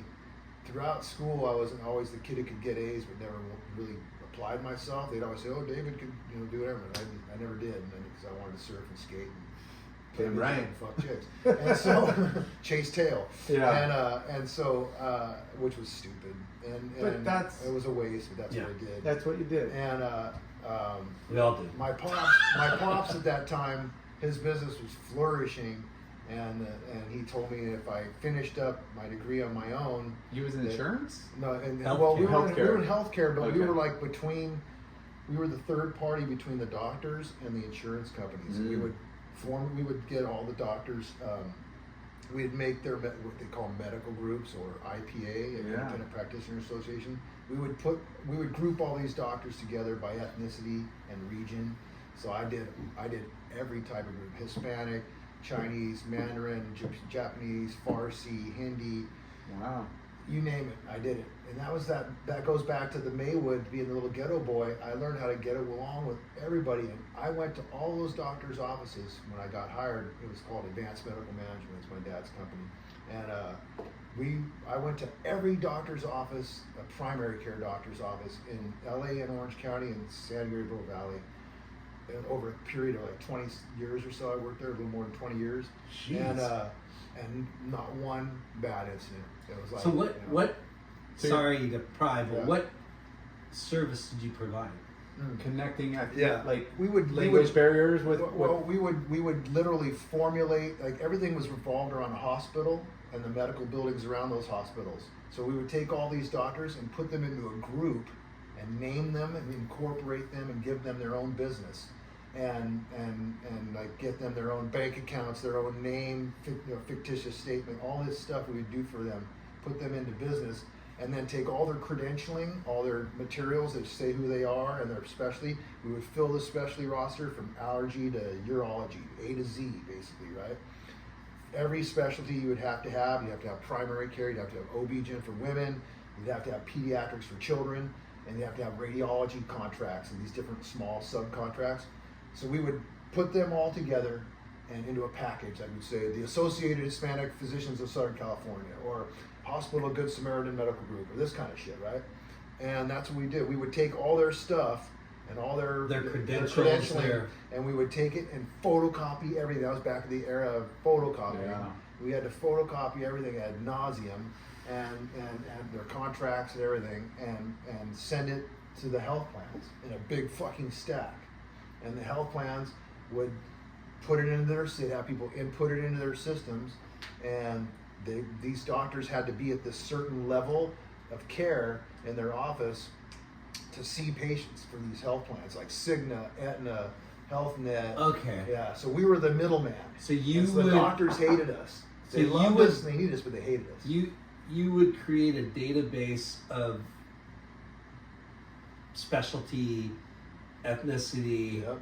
and so people of different whatever backgrounds could shop around That was what the health plans would do. They would use those as that was like To if they were on the Cigna, health plan. Kaiser. Yeah, if they were on the health plan level, we have our Hispanic group here in Mount Monterey Park. We have our blah blah blah group here, and yeah. we have our Korean group in Koreatown. It's so weird Yeah. how many fucking like things are part of business. Yeah. Well, yeah, I mean, Right? Like it's so weird. yeah, insurance, like what's in network versus not in network, and Yeah. you know, like depending on your plan, but it's also like, oh, you know, our kids are always breaking something, so we're like Newport Orthopedic, and they have an office here at Yeah. Hogue, Huntington, Yeah. you know, Newport, you know, or Fashion Island, you know, so these groups, and you could go and if that doctor is not available, there's somebody else that could service you. Yeah.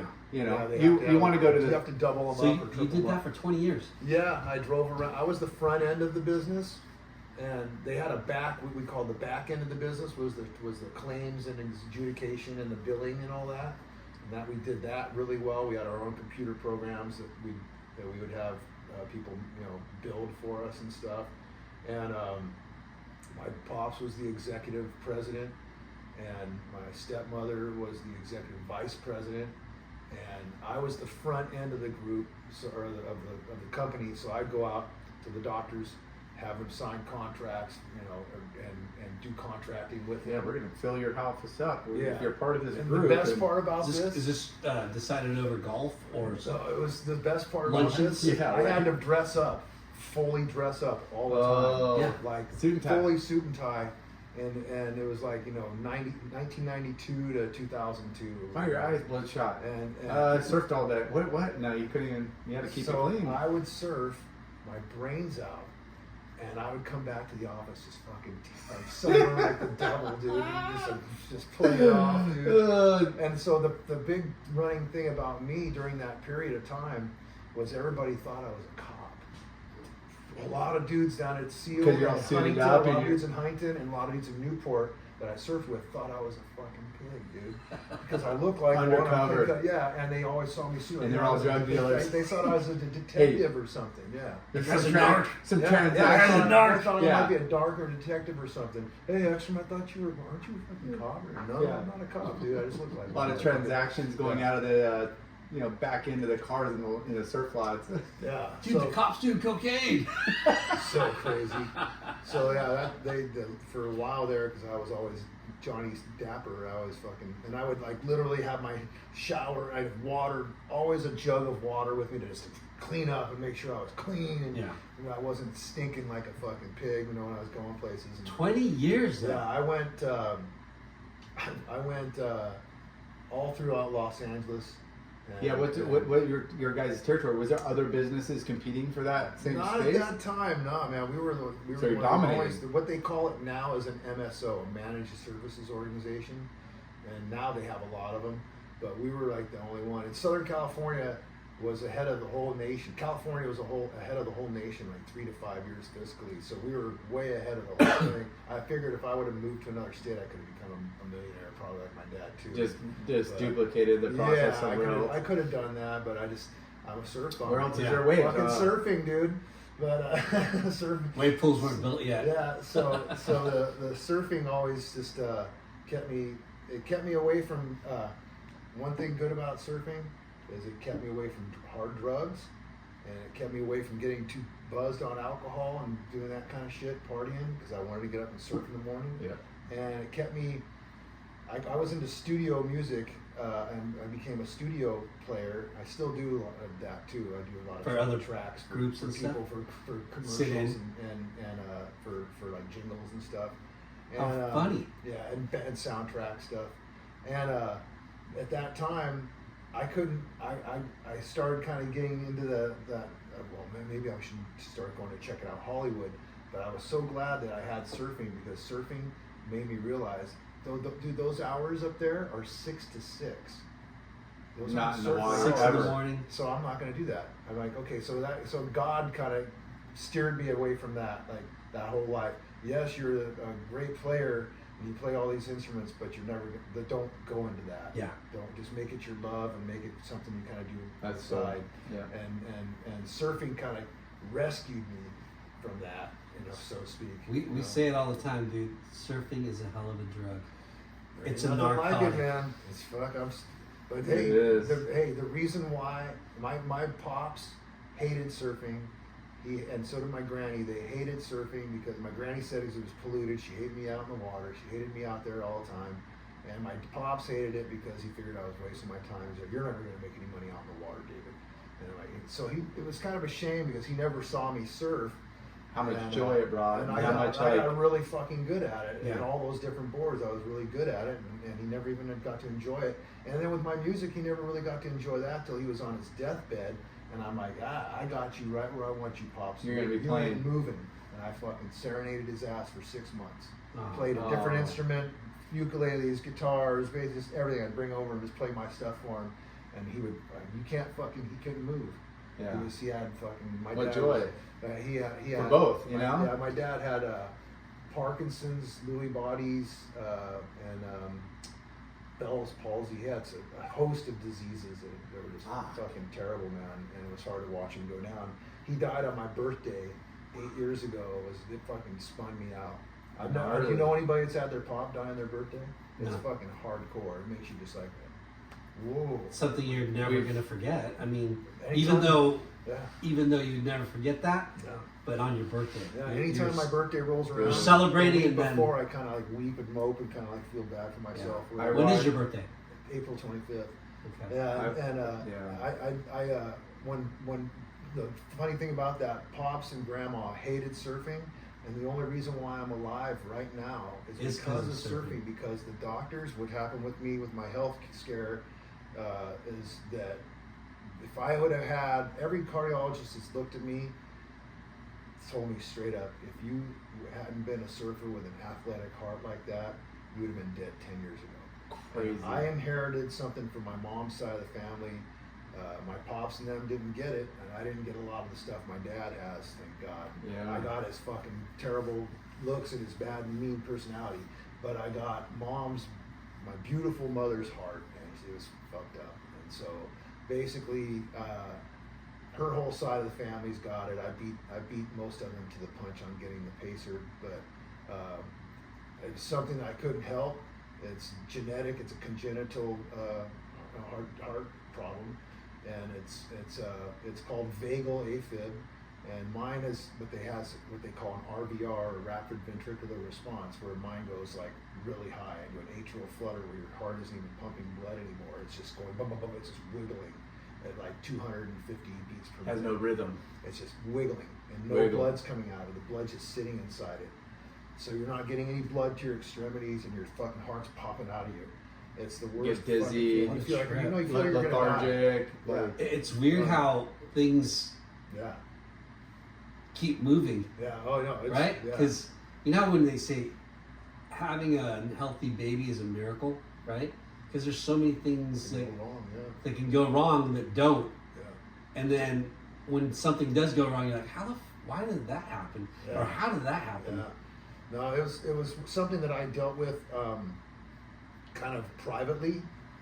Only my pops and my friend Bobo, who's one of my buddies who makes the best, most beautiful longboards on the planet. He's a freaking legend. He knew about it, and so no one knew about it, but them too. And I just kept it under the belt. But like it's happened to me like this. When these happen, when you go into that rhythm, you know it immediately, and it's just you feel like you're gonna die. You go into third person, like what the fuck is wrong with you? It's a weird trip, man. And you feel like you're outside yourself. I'm like, what the fuck is wrong? You know, and so I had them happen to me a half a dozen times in the water, where it scares the shit out of you, and you got to get out, collect yourself, get up to your fucking car, take your wetsuit off, and try and drive home and stay on the road when you feel like you're gonna fucking like a 20-minute drive from my house to Newport to my house feels like 2 hours. Like you feel like you're just gonna fucking steer off the road, crash, and die. It's gnarly. And so I got scared about it, and it was this. I've been having them for 15 years. That so, long? Yeah, and so. And knowing your mom already had her. Well, we didn't put know. in? We hadn't gone there yet. No. So I hadn't told anybody. So it got falsely. It got falsely diagnosed by the physician who pretty much killed my dad. This guy Howard Bland in Seal Beach. He gave my dad way too much medicines. My dad was on like 30 pills a day, 35 pills a day. It was terrible. So that's why he got all those diseases. And the guy that did that to my dad, when he saw me when I came in, my dad recommended me to go to him. And I go to him, and he tells me, "Oh, you're having anxiety issues, or You gotta take these meds. You're having panic attack. Here, take Xanax." And I'm like, "Well, I don't want to take any Xanax, but if it's happening, I should probably take it." And so basically, I was undiagnosed or misdiagnosed for like 10 to 12 years. Panic attack? Like how the fuck? No, it's like how can I be having panic attack? I'm having the fucking best searching. time of my fucking life here. Yeah. All of a sudden it happens. Yeah, I had it happen at a skate park one day. Me and Billy Wall were skating. Out of nowhere, oh fuck, I'm going to my rhythm now, son of a bitch, you know. So it's just happens. Yeah. And so it's brought me close to death more times than I can count, man. Probably like hundreds. And so and it's so weird because you could be like an active, like you said, healthy, you know, Yeah. good diet, like rip, don't over abuse anything, and you get that, and you're like why? Like how? Like what do you mean? You look at all these the people. body is. I'm lucky I didn't abuse drugs and do all that shit like other people did. Oh, you would have been freaking. Well, a lot of my friends and all these guys that grew me up are dead because they abused drugs, you Yeah. know, and they were stupid. And I got literally my best friend Raj died from he turned into a bum down at Blackie's and died from fentanyl right there. Like just a minute. God gave me a little minute before Raj died. He died 2 hours after I saw him. I saw him. He had been a bum down at Blackie's for about 6 months. He had fucking duct tape trash bags over every window in his van, and the cops let the van sit there in the parking lot for that long. They called the cops down at the parking lot, called the van Vanphetamine, because all the drug addicts and the fucking homeless would go and party inside the van. This was my best friend I grew up with. I was so hurt to see that. I tried to help him, and Jack was going to help me with him and stuff. And Jack's like, "Hey man, it looks like you wanted to get well. Does he want to get well?" Because he didn't want to waste his time. Yeah. Jack doesn't want to waste his time. He helps people a lot. Yeah. And so I went down there this one day. We parked back door south of the pier, so we don't have to pay the lot. And we parked down like 19th Street or whatever. And I walk in, and my buddy Bobo's like, "Hey, there's Raj." That's my best buddy's name. And I see Raj, and he's looking out to the ocean. He's got his shirt off with that super bum red that they get, you know, from being out in the sun and stuff. Fried. And Yeah, and he's looking out, and supposedly he didn't look like he was on anything. And I go, "Hey, Rajneesh, what's up, buddy?" And he's like, "Hey, Dave." And I go, "Hey, man, how you been?" He's like, "Oh, I'm okay. I'm going to be getting it together real soon, man." And I looked around at him as I walked by, and I go, "You know, that's my prayer for you, man. How much I love you, baby." And he looked at me with the whitest eyes I've ever seen since I first met him in 8th grade. He's like, "I love you too, Dave." And Bobo was like, "Fuck, man, you guys just had a moment there. That was really special. That was kind of a trip." And he's like, "Are you tripping? Are you tripping?" He's like, "Yeah." And then about 2 hours later, he died of the fucking fentanyl. Some fucking guy. He was playing frisbee in the parking lot of Blackie's. And the guy comes up with a fentanyl cigarette. They go sit down in front of Charlie's Chili and strike it up. And the guy fucking takes a hit. The reason why I know is because the bums there filmed it. They all have Obama phones, that's what they call them, and they filmed this. The guy walks up, they sit down, him and Raj sit down at Charlie's Chili, and the guy takes a drag off the thing, and falls over as he's giving it to Raj, and Raj takes one and falls right on top of him. They're both dead right in front of Charlie's children. It's so gnarly. It's like fucking. So I'm just lucky. Like God's got me, man. I know this, and so that's why I'm alive to be able to talk about my problem with that I've had to go through.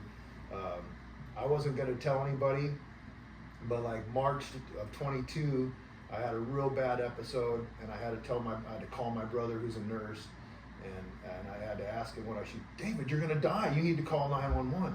Well, it was cool that I called 911, but I'll never call 911 again because it keyed me up. It was like a hook and ladder comes to your house, a fucking a wagon too, and 10 guys. You're like, no, man, never again. This is too gnarly. I'll have Full production. Yeah. And you're like, just need to ride to the freaking ER. Yes. So anytime I've been coming in and out of ER visits or hospital visits, I've had my neighbors or my friends or family take me instead. But I mean, not telling people not to call 911, but if you don't want to get keyed up, don't call 911. Yeah. But Yeah. You're not. I was gonna make a joke earlier and say you need to buy a Tesla so you can get a self-driving car. yeah, there you go. Right, it'll just take you straight there. Right? Yeah. Like, Emergency room. Yeah. Yeah. But Siri, Alexa, whoever, Yeah. Tesla, take me. But I had a gnarly incident though, and it was March of 22, and that's when I, so to speak, came out about it. I had to tell my family that what I have, and so you waited a while. yeah, I dealt with it on my own, which is not the smartest thing, but it's just a prideful. Because it's been 15 thing, I years? guess.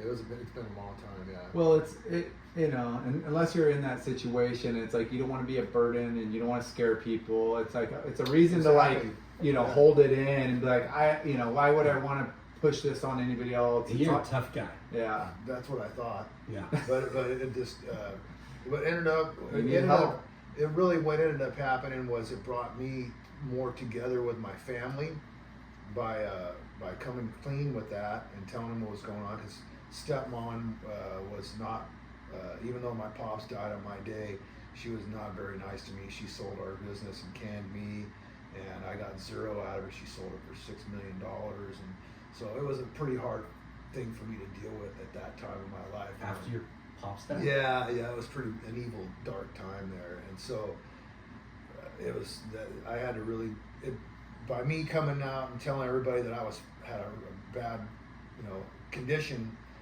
it brought me closer to them all, to my family and stuff, and where I had never been, and so handled shit on my own, and so it made me have to rely on them and have their help and stuff, and so. For whatever reason, she's my fucking bro now. She loves awesome. me. Yeah, she cares about me. She loves me. We're fucking bros. I've never thought that. She was like the devil in my dad's ear for 40 years. She didn't like me. Your stepmom? Yeah. Okay. She didn't dig And now me. you're tight. We're fucking, we're like, she comes to the hospital and stays with me and calls me and all this. It's really nice. That's rad. But and my brothers, it brought me more closer to my family and stuff, but Dude, you just have to go through your freaking hell and then you bring everybody together. But I ended up having to I wasn't going to tell the rest of anybody at all, but with my skate company, I've been doing that for so many years, and I was doing a project with Dwayne Peters. Yeah, let's talk about how did the skate company come about? Because we've been How long dodging. ago? Yeah. Well, real quick, Dwayne and his girlfriend, I was doing a project with him. Dwayne Peters, and he let the cat out of the bag, because I told him I was supposed to see him to get him to sign some stuff for me for customers, and I disappeared because I was in the hospital. So I'm like, hey Dwayne, I'm hospitalized. I sent him a picture just to prove it, so I wasn't flaking out. Yeah. And so he sent it to the skate community, and next thing I know, the online community knew, and I was getting calls and all this shit fielding from all these different people that was looky-loo, kind of wanting to know what's up, and that kind of shit. So I had to tell everybody online. I had to tell everybody online, hey, here's me. I'm I went to the hospital, had one of these put in. That's what's up. So everybody knows now. And the best part about that is God's got me here to help people. Several friends of mine that have it, that are surfers as well, that grew up just like us, have it, and they're scared shitless. They don't know who to fucking talk to. Just like I didn't know what they have. who to ask what to and where to go for it and what kind of doctor to see. And so God's got me here to just show these people how I did it, or how I've gone through it, the learning curve of this disease. And my mom's got hers taken care of now. She was having it so bad it was like every 3 days, dude. She was sketched. What is the condition? It's called vagal aphid, and it's an overactive vagus nerve. So it's the signal that's coming in. It's sputtering up the heart. So it's not like what you would consider like heart disease with cholesterol and clogged it's nothing I think of myself. No, it's from the brain. No, it's from the nerve. It can be, But it's a nerve. The central nerve that goes from your legs into your crotch, and it comes up up right alongside your esophagus. Drinking a cold beer can trigger it. Overeating can contribute to it. Stress, dehydration, over-exercise, under-exercise. There's a lot of shit that can help it and bring it on or trigger it. Yeah. But the thing is it's located right along your esophagus, which runs your heart's kind of over to the left, and it's right there by the right ventricles, the top of your heart. And when it goes off, that's when your right ventricles are going off. So that's what I have. And it's getting tasered. It's fucking gnarly. I've been cardio converted. I've been where they shut you down and they restart you and stuff. It's fucking heavy. So I've been through all that shit. And so it was Dwayne and my skate company thing that really kind of brought it out, and I had to tell the skate community about it. I wasn't looking for any fucking sympathy or anything like that. Yeah. You didn't want pity, pity party for me or nothing. Well, it's private, but then I had to just say it because he had already it was on some .com stuff like, hey, pray for Hegstrom, blah, blah, whatever, and blah blah blah, Skaterbuilt Dave, and oh fuck, oh shit, I better address this now. Yeah. So like the last Vans, they had at Vans HQ, they had about a month ago, they had the Skateboard Hall of Fame. And I went to it, and everybody it's the family I have from skateboarding is it's beautiful, dude. Yeah. There was so much love for me there. Everybody was just, they weren't just looky-looing and curious. They wanted to really care. Yeah. And same with my surf. It's a brotherhood. Stuff. Yeah. Like surfing is a brotherhood, and skateboarding is a brotherhood. Mm-hmm. So when did you start Skaterbuilt? Skaterbuilt started because of my friend Herbie Spitzer. Herb Spitzer had in a time when everybody had the tiny wheels that barely covered their bearings and the big baggy pants. Yeah. And the tech skateboard. And that in like '92 they just had popsicle stick boards. They didn't have anything with shape. And me being a surfer, I've had pointed noses and shape, tails and rails and noses our whole lives. And so I was like, it's time to make some boards that are in a real shape again, like we had in the '80s and stuff. Because Santa Cruz and Palo Peralta kind of like were the shit in the '80s, and they kind of died off because they had all those. Well, the popsicle stick. That's what I mean. Like the stuff Took he over. grew up on. Yeah. That kind of just went Alva, away. It went away. You're Santa Cruz. like how many like people are like me that aren't that next generation that wants to skate like that, so. It's like in '95, I had a template that Herbie had given me for one of his boards, and we called it the OG Pig, and I had a whole bunch, they were 12-inch, but with deep concave boards, and I had... so modernized a little bit? Yeah, they were modern style, and I had somebody make them. My company was called Chiba at that time. Why Chiba? Because it was like heroin, and heroin, like surfing and skateboarding was my heroin. So skateboarding, I would say, okay, Chiba. So back then, instead of DAVO, it was Chiba Dave. They called me. CHIVA. Yeah, and this was like 1995. I thought that was like Cholo Mexican. It is. Yeah. Chiba, but yeah, the Chiba is another thing that they call heroin. And so my heroin was always surfing and skating, right? So I didn't ever have to do that. Amen. That's what I'm gonna put it in the title. Yeah. Dave Chiba. Chiba Dave. Thanks, that's people. A lot of people knew me as at that time. And then that company I got, it was too far ahead of its time.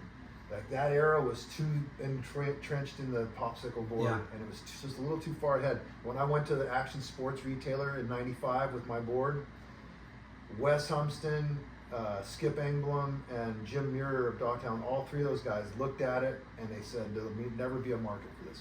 And they were fucking wrong. way ahead of them on it. And so it took me till that company went folded because the guy who was the money man tried to sue me and do all this stupid stuff, and it didn't work out. He ended up seizing all the assets and taking it down to Mexico and just liquidating it like an idiot. And I had like 20 boxes of independent trucks, and I got all the shit for all the best stuff for the boards to decorate them, facilitate the best shit on the boards. And so that company took a crap, and then 2000 is when I decided I'd do something else, and I ripped off Peterbilt and made Skaterbuilt. And to make it 25% different, instead of BILT, I went BUILT. So make it a little different so it's legally okay. They were suggested for me to do that, and I did. And then that was right when the Dogtown Z-Boys movie came out, and that just put Stacy Peralta, when he made that movie, he didn't even know what he was doing. He really put a shot in the arm to the whole skate and surf community about skateboarding. Yeah. And so he really Dude, made it. Vans Yeah. became fucking relevant Right? again. Yeah, right. And so I came in with that movie as soon as that thing came out. That's when I went, I'm doing this, and that's when I started with the 12-inch pig. It's called the OG pig, but with Formica. Formica's been my mainstay. It's been like what separated me from all the other companies over all the years was the laminate on the bottom ply.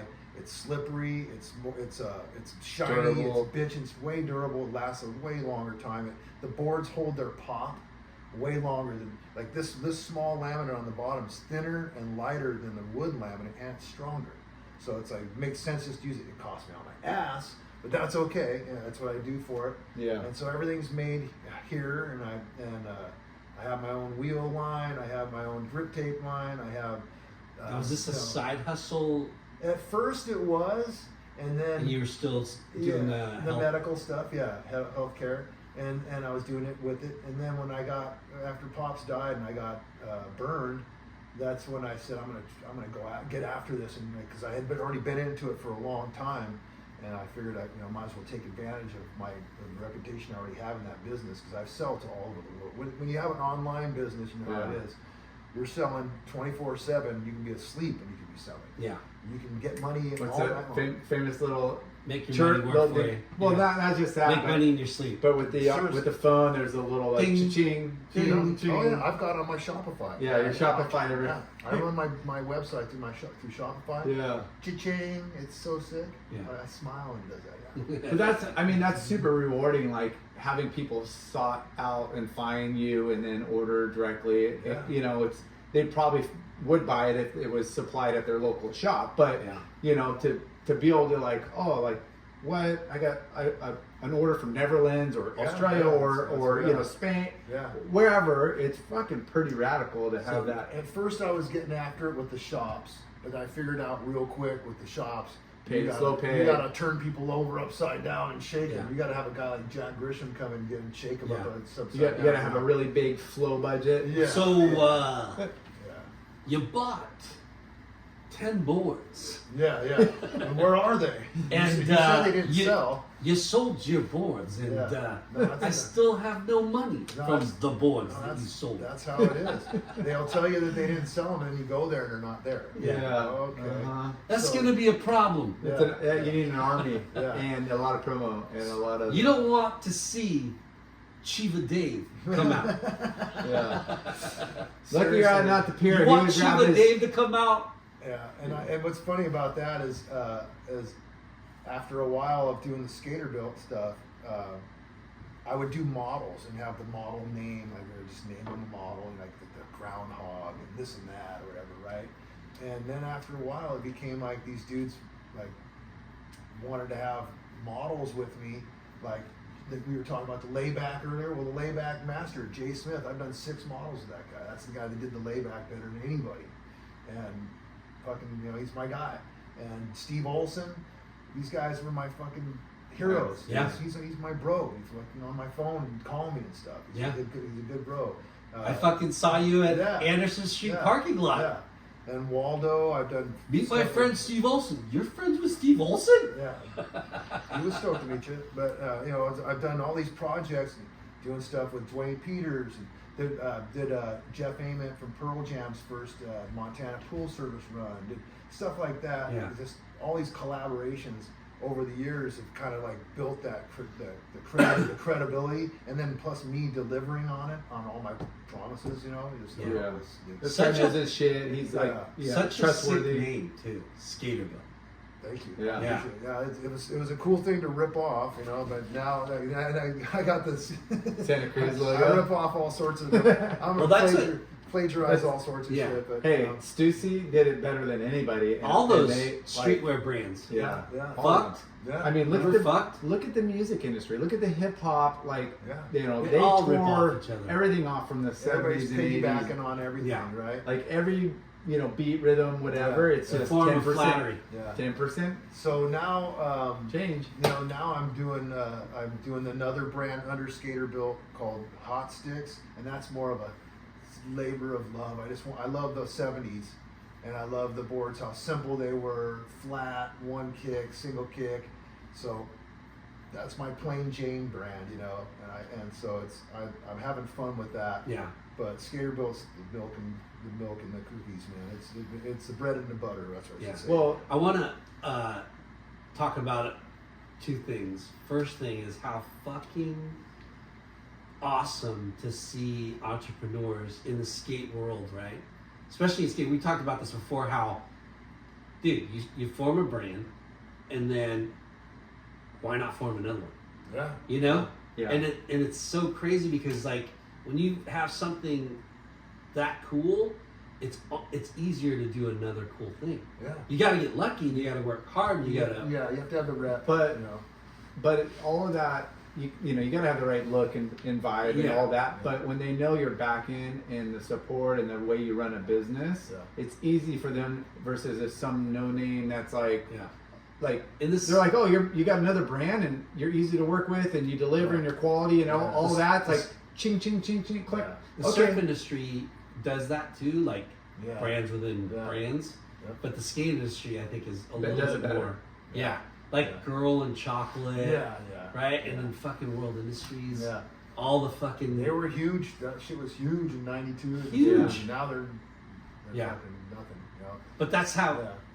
That's this life cycle. Mine Yeah. started out as a niche for old guys, and now the niche is just wherever there's a skate park, you'll Yeah. see my boards. And they're Well, all over the world. So it's I- like, yeah. I think Another. I think where we're at too is now you got second, almost third generation like participants Yeah, in the yeah. sport. Yeah.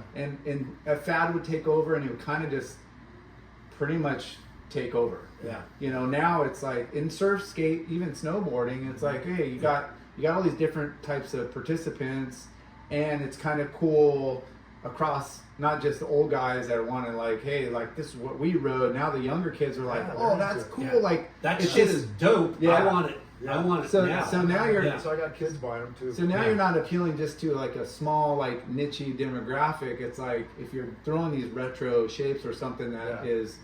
was Yeah. cool when you're a kid, that's cool for that age group. But Yeah. now the younger kids are like, fuck, I want to try that, and then they find out it's fun and Yeah. different And it works better sometimes. And the surf, same At this thing. point, it's like all you need is money. Like, Oh my you know God. what I'm saying? Like Yeah. the more money I have, I can throw at it, and the more money I can bring back. Yeah. That's like, Well, you know, that's Another that's it. another thing that you brought up too is, you know, Lords of Dogtown, right? Dude, Dogtown G Boys, yeah. It's so crazy how fucking Hollywood influential Hollywood, big creates a movement Yeah. and The masses builds is- industries. Sucks it You up, know? man, yeah. Like, you know, we talk about this a lot, how Hollywood, Yeah. you know, way back in the day, right? Yeah. Endless Summer. Yeah. Endless Summer created the traveling surfer, Yeah. the nomad fucking surfer, like the endless summer, the endless quest Or the Gidget stuff in the '60s. I was just gonna say, yeah, the that Gidget made- stuff, that blew ride- surfing out. Yeah. Ride the Beach Wild Boys. Surf, Yeah. I mean, all right, You know? Brian Wilson, right? Yeah. You know? Yeah. and then Endless Summer 2, Yeah. Yeah. you know, like in Fast And House then all the Rental chicks High, got into it. Blue Crush. Blue Crush, Yeah, Dude, that all was the chicks. so Hey. Roxy big. came in. And, Big Wednesday, oh fuck, that movie. was one of so- the best movies ever, north Point Shore. Break. Point Break was rad too. I just Point watched that not Break. too long ago. I love that movie. Like all Yeah. these. Talking about Outcast, like back when Yeah. like surfing was, Yeah. you know, fucking It's hardcore. it's crazy how Hollywood, and then we talked about MTV. Yeah. How gnarly MTV So much influenced influence, yeah. the youth generation. Yeah. Everything that was on MTV, everybody fucking wanted. I thought it was good at fucking haircuts and everything. Yeah. Now I just need to get Hollywood But unwoke. yeah, for sure, it's Ain't gonna happen. yeah, but there's other alternatives. But they make cool movies sometimes. We just need to make a cool movie. That last one with what was this, the surfer with Nicolas Cage? That's dope. Did you watch it? Yeah, I haven't seen it. fucking I haven't insane. seen it. Is it It's good? Fucking good. I love that guy. I wouldn't say it if it wasn't. It's Yeah. good. Okay. Yeah. Because it was like Because you can identify with what he's going through. You're taking your son down to show him your old break, and some punks go. It's just the trailers he's though. he's not gonna let them get him. You know. The trailers suck. Yeah, that's They're so Hollywood. bad. Yeah. So I was Like, just like wrote it Be off. Real, like cheese ball. Have you watched the No. trailers? No, I haven't Bro, seen anything. it's bad. pretty goofy. Yeah. It's I think I bad. saw a clip on like social media, but I didn't really like listen to it. It was just Dude, like I watched- Nicolas Cage, the one I'm talking about. Yeah. Him and his kid are walking down the beach, Mhm. and the kid walks up. Punk Australian kid Yeah. walks up. Yeah. You're not from around here, are you? Yeah. You ain't. Yeah. You don't live here. You don't serve here. Yeah. Yeah. You're just like what? Like And it this turns is out dumb. to be pretty cool though. Okay, Yeah. And now I'm excited. And it'll be coming out like in July, like Well- on DVD. Okay. So people will be able to buy it in July, but it's dope. Well, I Yeah. think Fuck, that's cool. Yeah. we grew up where our parents really weren't involved in our life, even though like my dad surfed. Yeah. Like Oh, yeah, that's we'd cool. go surf every once in a while, but it wasn't like, hey son, like there's surf contests. So what do you want to do? Let's Yeah. get like it Yeah. was like, hey, you're gonna surf, Parents cool. are if way not. more hands-on. But now, Heck yeah. Way more hands-on. but so going back to the trends, like of course, like there's a full separation between like the generation before us and Yeah. and the kids that were kind of latchkey, like didn't really hang out with. Like you wanted to be different, like longboard or dad didn't rip. Like we're Yeah. way more core. Yeah. Yeah. And then now it's kind of like come back to where, yeah, the parents are more involved, Yeah, they but the are. kids are more receptive on like everything. They're more knowledgeable and more cool with, I think, accepting like The knowledge is out there It more than it is. was when we were kids. like you only knew what was Yeah. in that video or the magazine, which was good and bad, Magazines, you know. It was all about the magazines. That was I it. don't know. Like you were kind of brainwashed. And again, we love the magazines because it was such an important part of our culture. But It was great. whoever was controlling the mags and the ads or whatever is kind of like what you knew. Yeah. Now it's like it's a floodgates open. Dude, every day it's live. The magazine's Yeah. live all day on So, fucking Instagram. yeah. Whatever. You know, Um, it's just different. Yeah, and going back when you were talking about how your dad never saw you surf, Yeah. I don't think my dad ever saw me surf either. My mom. Good never saw me Lord. surf, It's weird. Whew. Yeah. Yeah. You know, because they were older Filipino immigrants that came Yeah. here, and all they did was work. Yeah. You know, like never saw him. Yeah. I would- That's how my pops was. Yeah, He was never saw him. And I would, my mom would work from fucking dawn to dusk. Yeah. My dad would work from fucking dusk to dawn. Yeah. And I don't know how I made it through life. Yeah, my younger brothers, like the people at schools they thought I was their dad. So I would pick them up and when they were in trouble. What were and stuff the like age that. differences? My middle brother Nathan's only like 7 or 8 years That's younger not than me, bad. but my brother Andrew's 16 years younger. That's pretty gnarly. Wow. So yeah, he Yeah, they your thought I dad. was his dad. You know. You're an older brother Crazy. slash Yeah. dad. And going bald, it might as well be his dad. Yeah. Yeah. But yeah, You still got some on there. I'm lucky, dude. It Yeah. should have been Chrome Dome a long time ago by all the theories. Yeah. Yeah, Like, dude, I should be freaking Slater or something. But yeah, dude, Hey. I wonder what he would look like if he grew his hair out. Do you ever? He would have a You want to cul-de-sac. put a crayon? Oh, he'd have a skirted eggshell I think for sure. so. He would look like that actor from Nicolas Cage? no Go over. no the one with the God, I'm drawing a blank. It's the viral movie there, the whole hotel, the guy that has like the really receding line. God, I'm so What mad the right hell now. are you What talking movie is about? It's a show, it's a series. Lotus? The Lotus. Oh. The one guy that's like all bronzed and he has like the full receding I hairline. don't even know who that Oh, is. never mind that. I'll have to find a Don't you hate picture. it when you forget shit? Yeah. Yeah. I forget shit. I don't know actors' names, but I see them. I used to be good at it, but I'm Yeah. not that good anymore. Dude, I should have had Olsen sign this thing for me. Bro, well, when we have him on, There you go. yeah, You should have him on. yeah. That would be. He's a huge. great interview. Can man. you He's funny hold as that shit. up and I did. show I already did Yeah. earlier. Dude. You Yeah. weren't paying attention, but Olsen's, yeah. he's a Fucking sick, bro. So nice. Look at I'm that. so happy. Good. And he's from the same area as me too. He's from I've lived in Rossmore for about 25 years, and Olsen's from Rossmore originally too. Is he? Yeah, and he was actually on the Seal original. Beach suburbs. He was on the original Wayne Brown surf team here in Huntington with Steve Reel. Awesome. Rest in peace, Steve Reel. Wow. Yeah, I got just as deep roots in surfing as I do skating. Yeah. And so did he, and that's why me and him have kind of a common ground. Yeah. Like I do surf and skate brotherhood stuff, you know, like I do stuff like that, models for surfers and skaters and stuff. Which is Yeah. rad. You know, so I try and keep the surf into everything, plugged in on everything, and he loves that. He loves Isn't it surfing. cool that surfing and skateboarding are starting? It's been a while now, but remember the '90s thing? Yeah, there was no surfing and skateboarding. Yeah. Fun. Yeah, it totally Well, was. you guys should have seen Joel Tudor at the last Vans HQ like a month ago when they had the Hall of Fame.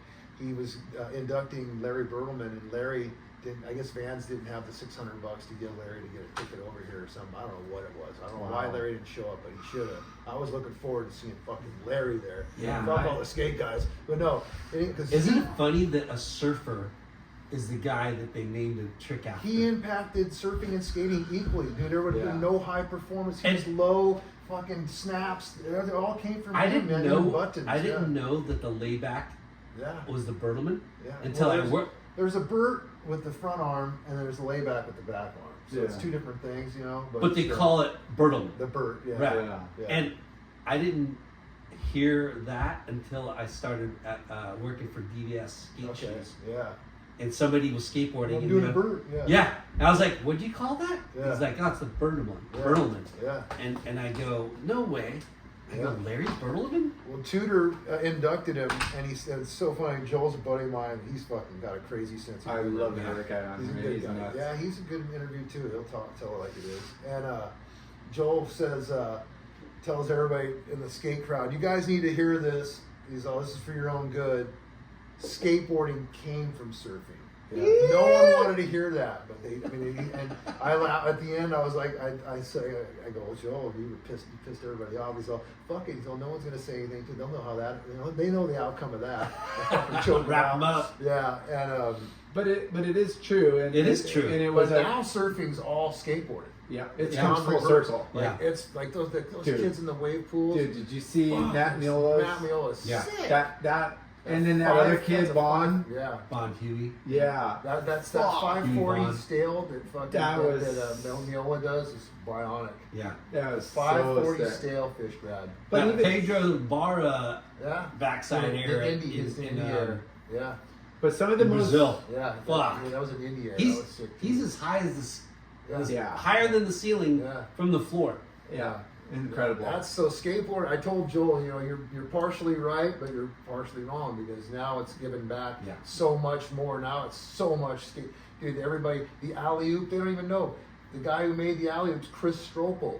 Chris Stropel invented the alley oop, years ago at Del Mar on the skateboard, in the pool. Yeah. You come up the opposite way backside and you flip it around your air, flip it around the other Yeah. way as Yeah. you're going rotating. It's an alley oop.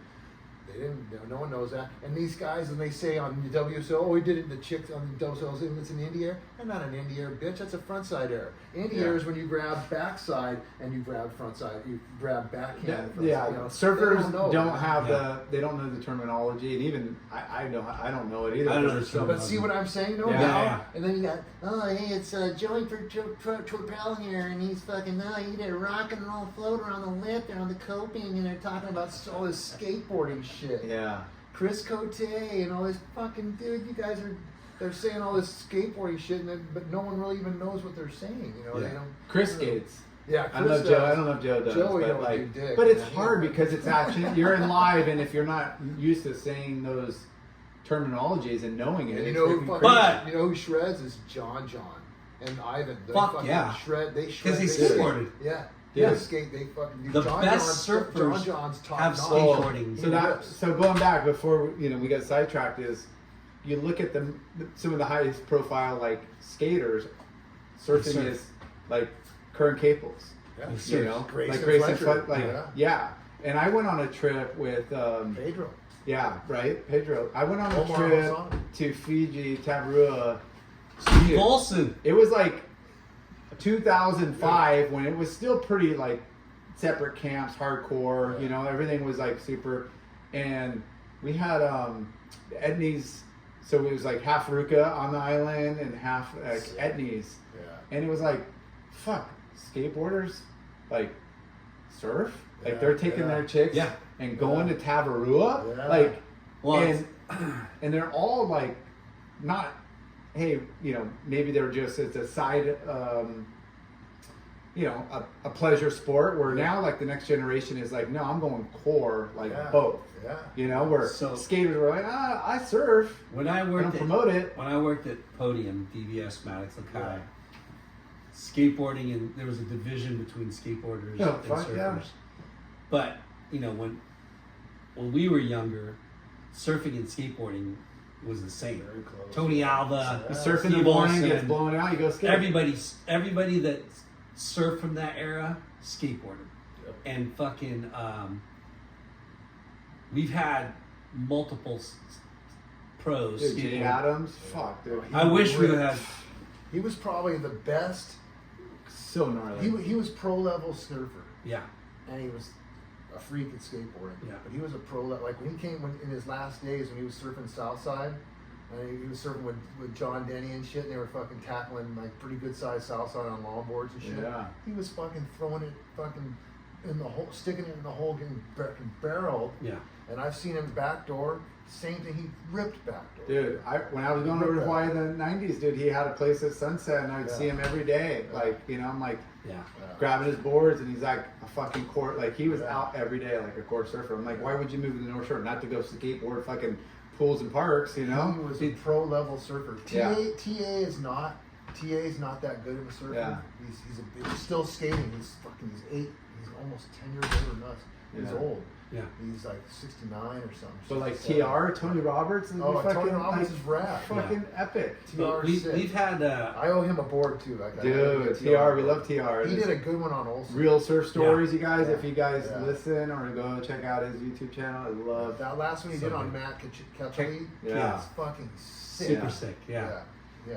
Good job, man. What was I gonna say?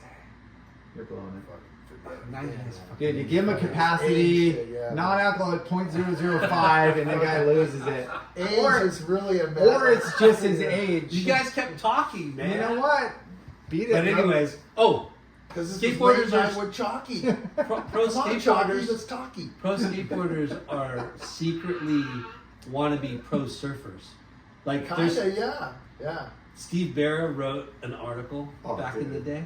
Surfing is a dream. Yeah, he goes, this is fucking bullshit.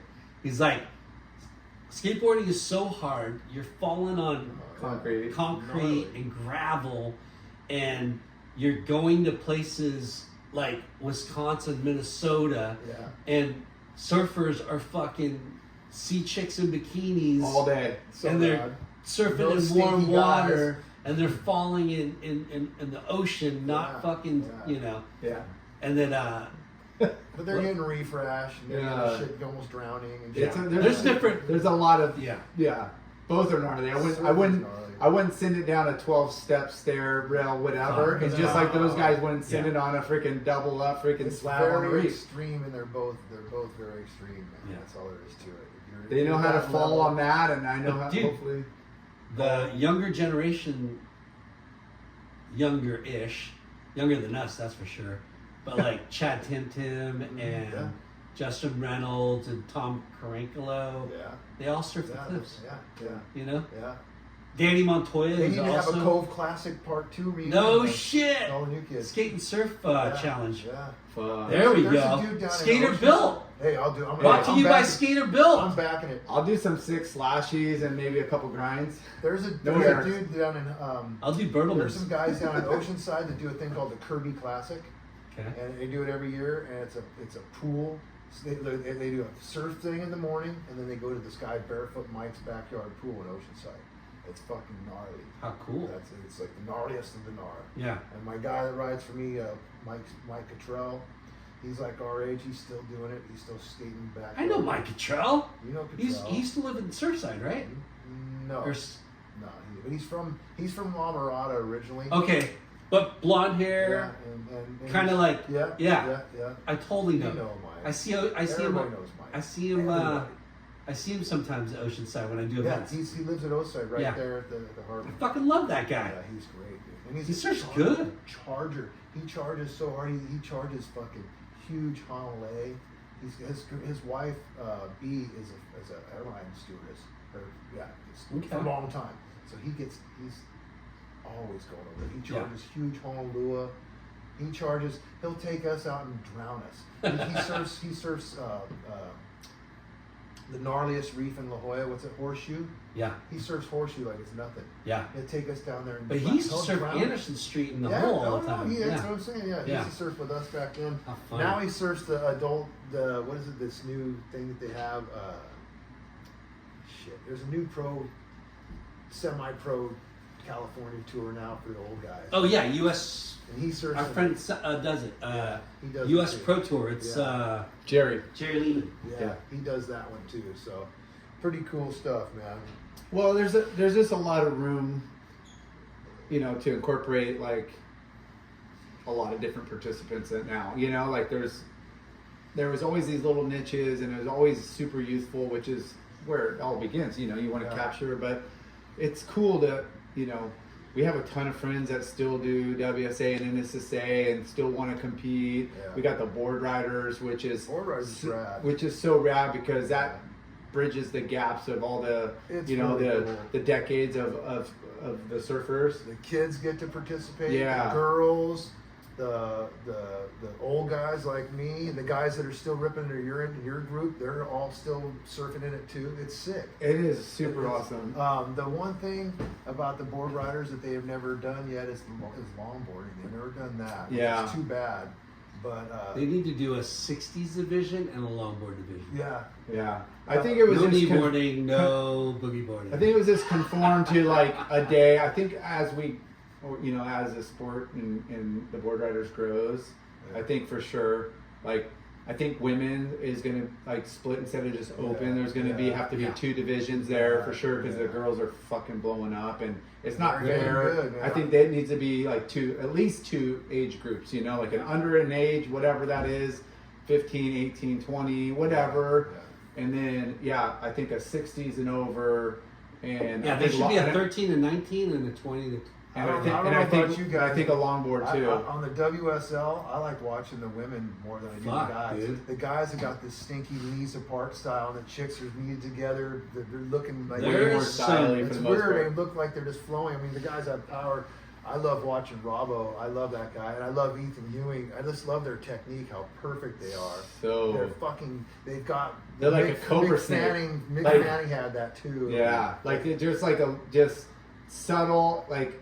Just And then just wait, what happened? Because a lot of other guys are aggro, but they're not doing anything. I don't usually like go to contests anymore. Yeah. Working at HSS. Yeah, you're old, bro.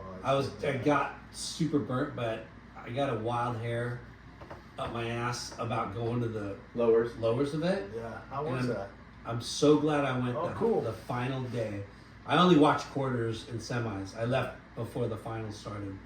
But holy fucking shit. Some rad shit going down. The waves were as good as it can get. Yeah. And the surfing was as good as dramatic.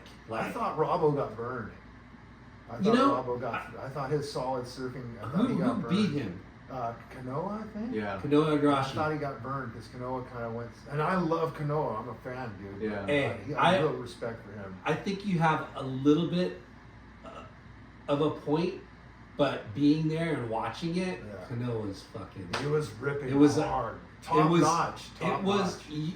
Kanoa out of nowhere. Yeah. He surfs the same, but slightly better. He's got a real tight, his hooks. The Yeah. boards, he just changed boards. Yeah.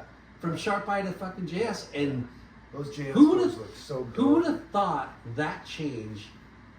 It must be like Mental. mental. Because they're all phenomenal. Because shapers, he's surfing like a few degrees Yeah. with intensity. They've got so much control. You know what I mean? Like so much Those- rail control. those lip slides. Lip slides. Lip They- slides? Well, Canoa's they lip come slides up are sick. and then do like your A coping traditional grind. like Yeah. blow tail, Yeah. but then they're throwing their weight and they're just gliding. They get the Yeah. fins up and they're just going.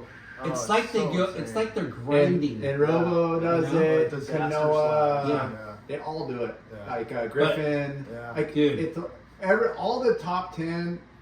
Those guys are all doing that. But do you guys admit it was fucking? I think shit was even better before. Like when Parco and Fanning and the Taj. I think their era was better than what's happening right now. And Andy and Slater and those I guys. think that they were better than Well, what's happening now. I I'm do. serious. When I look at the videos, I'm like, fuck. If they would have done that in this contest now, they'd be getting a tip. You know, it's like, Yeah. So they make a bigger deal out of stuff now. That stuff they've already been doing. Like Taj was so fucking ahead of his. So he was gnarly. so fucking gnarly. Yeah. And I just he's like watched- the Shane Horan of his generation. He I got second ju- fucking place. I'm with him. trying not to agree with you, but I Yeah. kind of agree with you. I just fuck. watched. I love. But Taj. seeing John though, Oh Yeah. fuck. Yeah.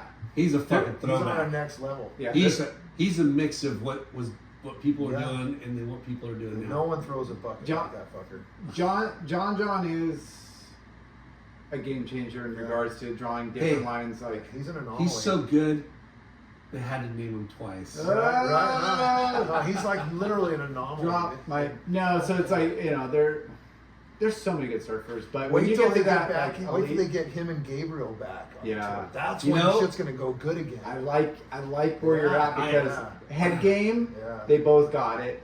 They're Ability, three-time world champions, both of them are Like- 3 times. I used to not like the way Gabriel surfed, but now I'm like, No. whoa. Compare it No. to Idolo's Hey. you know, he's Wait. pretty bionic. go watch. I'm not that into aerial. Man. Neither am I, but it's impressive. It's impressive as fuck, but yeah.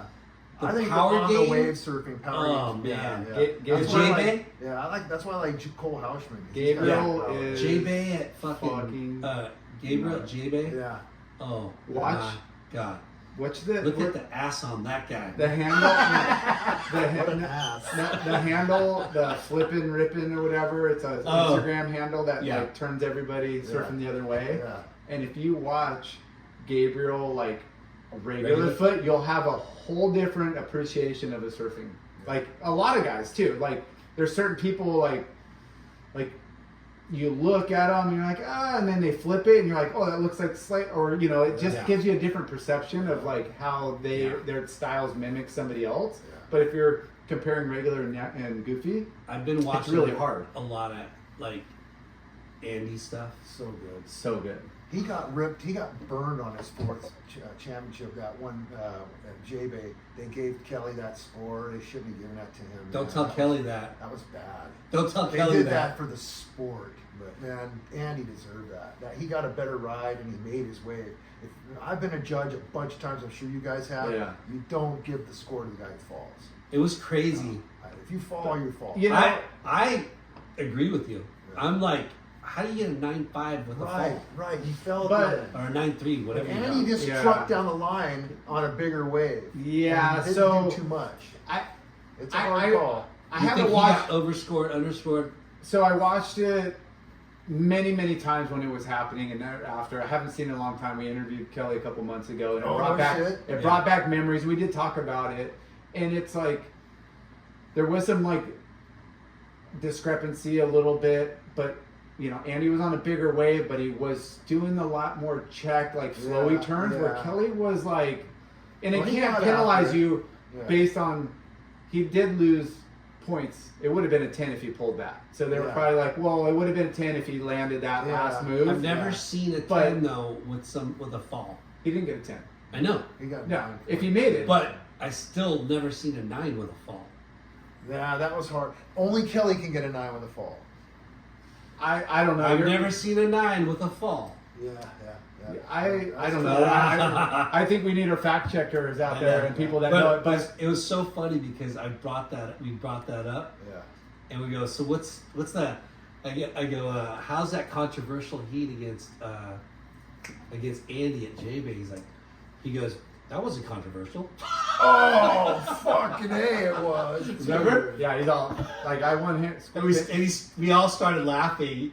He's like, Dude, yeah. That if really you made would've- me snap when I saw it. I was like, what? What happened? What'd they give him? And I'm like, But fucking he- Kelly Slayer. Oh, Yeah. He's got such a, Yeah. photographic memory. photographic memory, Yeah. and He the way he describes it, how the heat went, Yeah. you kind of like went, oh yeah, he's right. Yeah.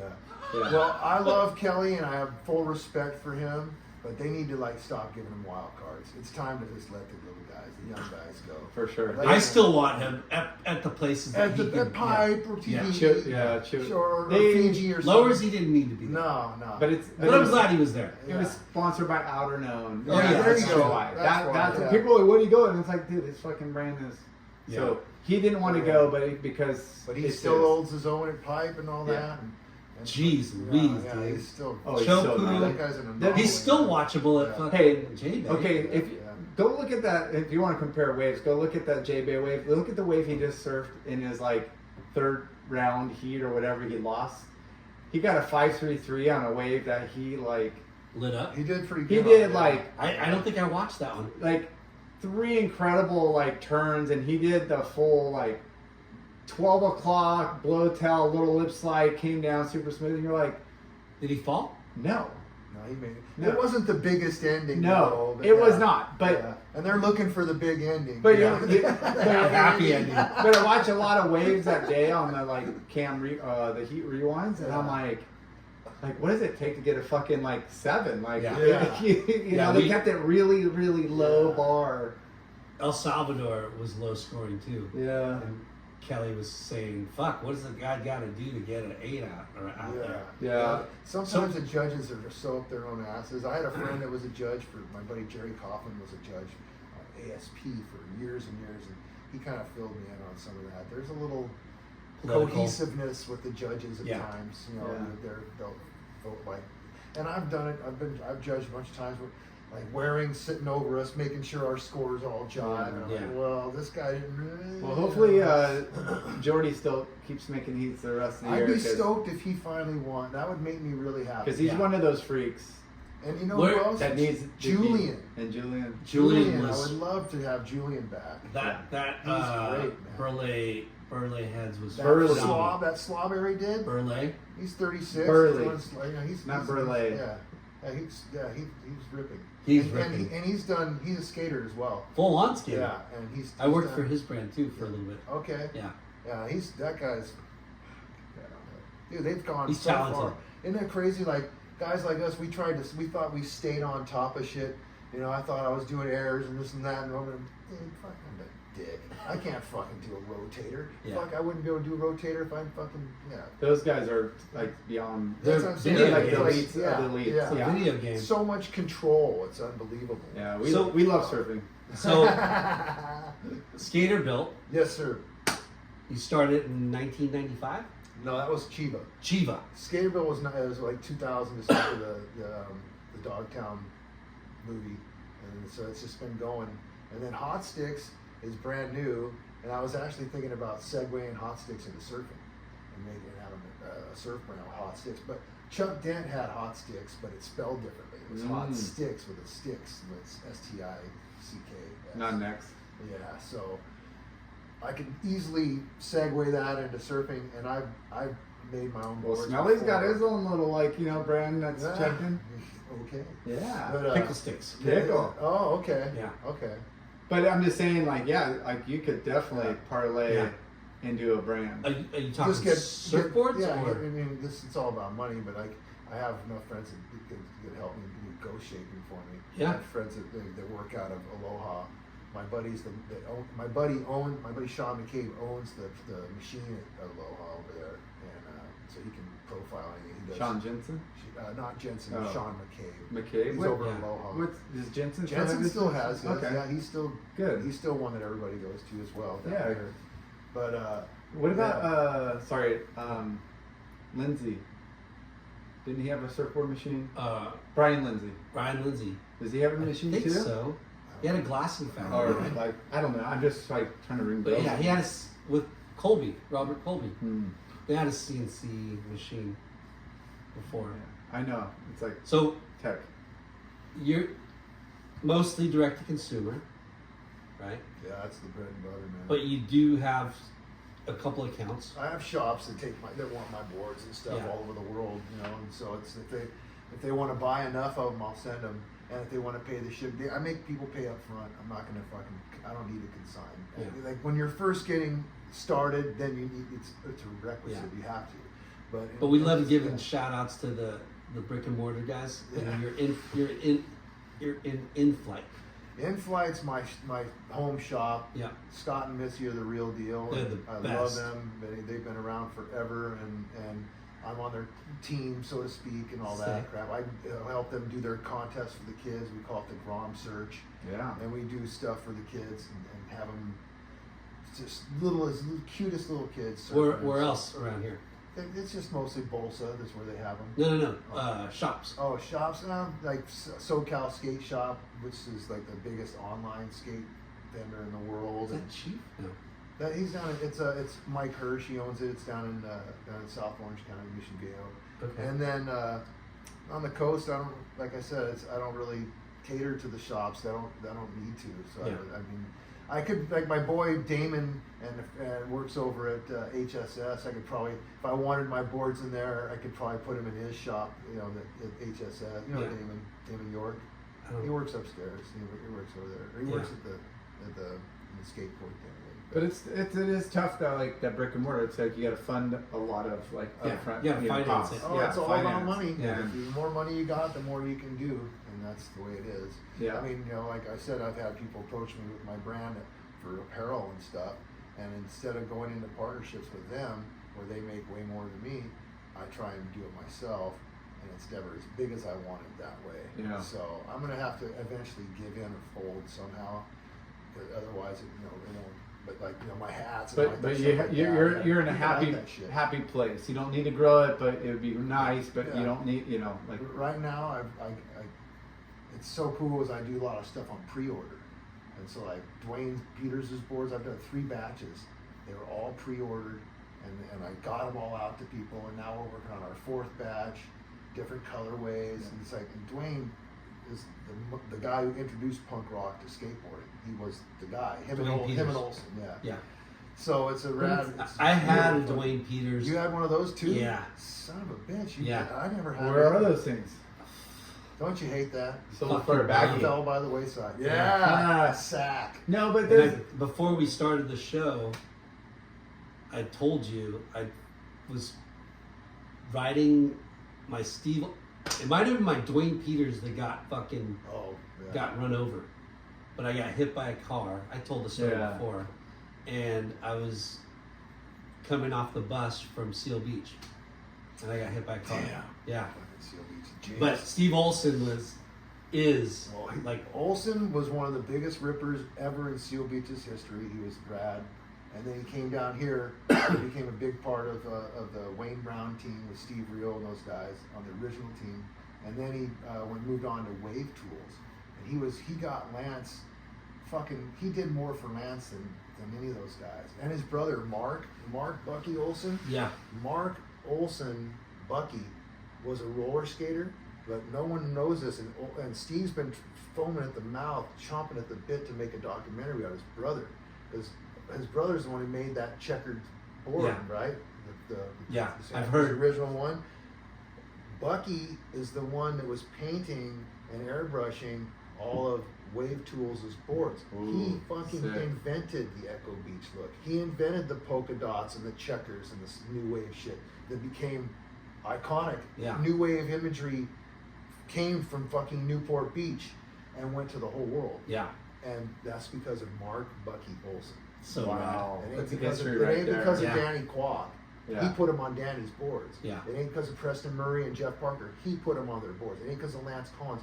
He put that shit on their Yeah. boards. he was in the right place, right time. Now right idea. Lance's whole fucking like you've seen his movie, Lance doesn't even give him fucking credit.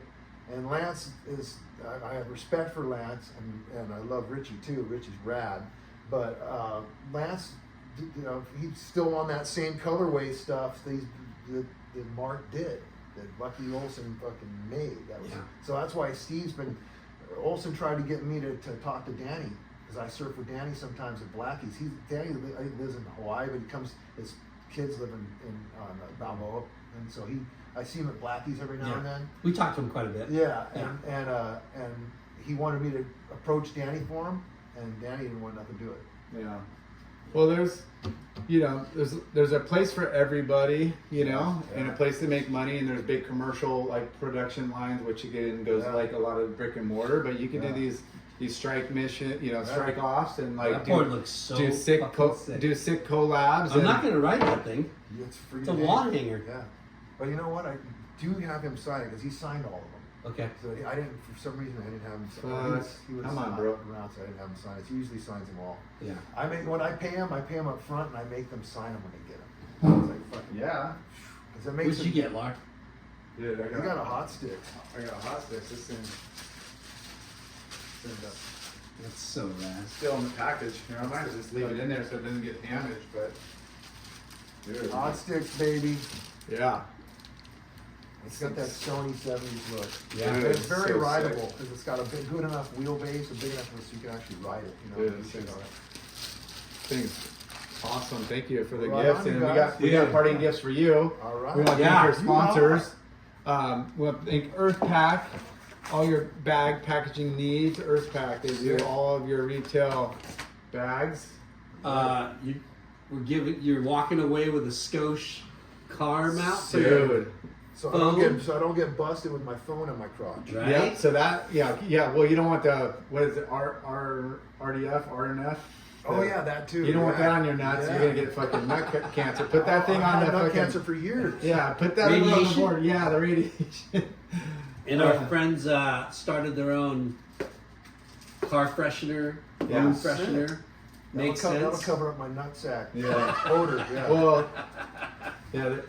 The smell of the car smells good. and my late night with Chalky surf Koozie? stories. There you go. Here.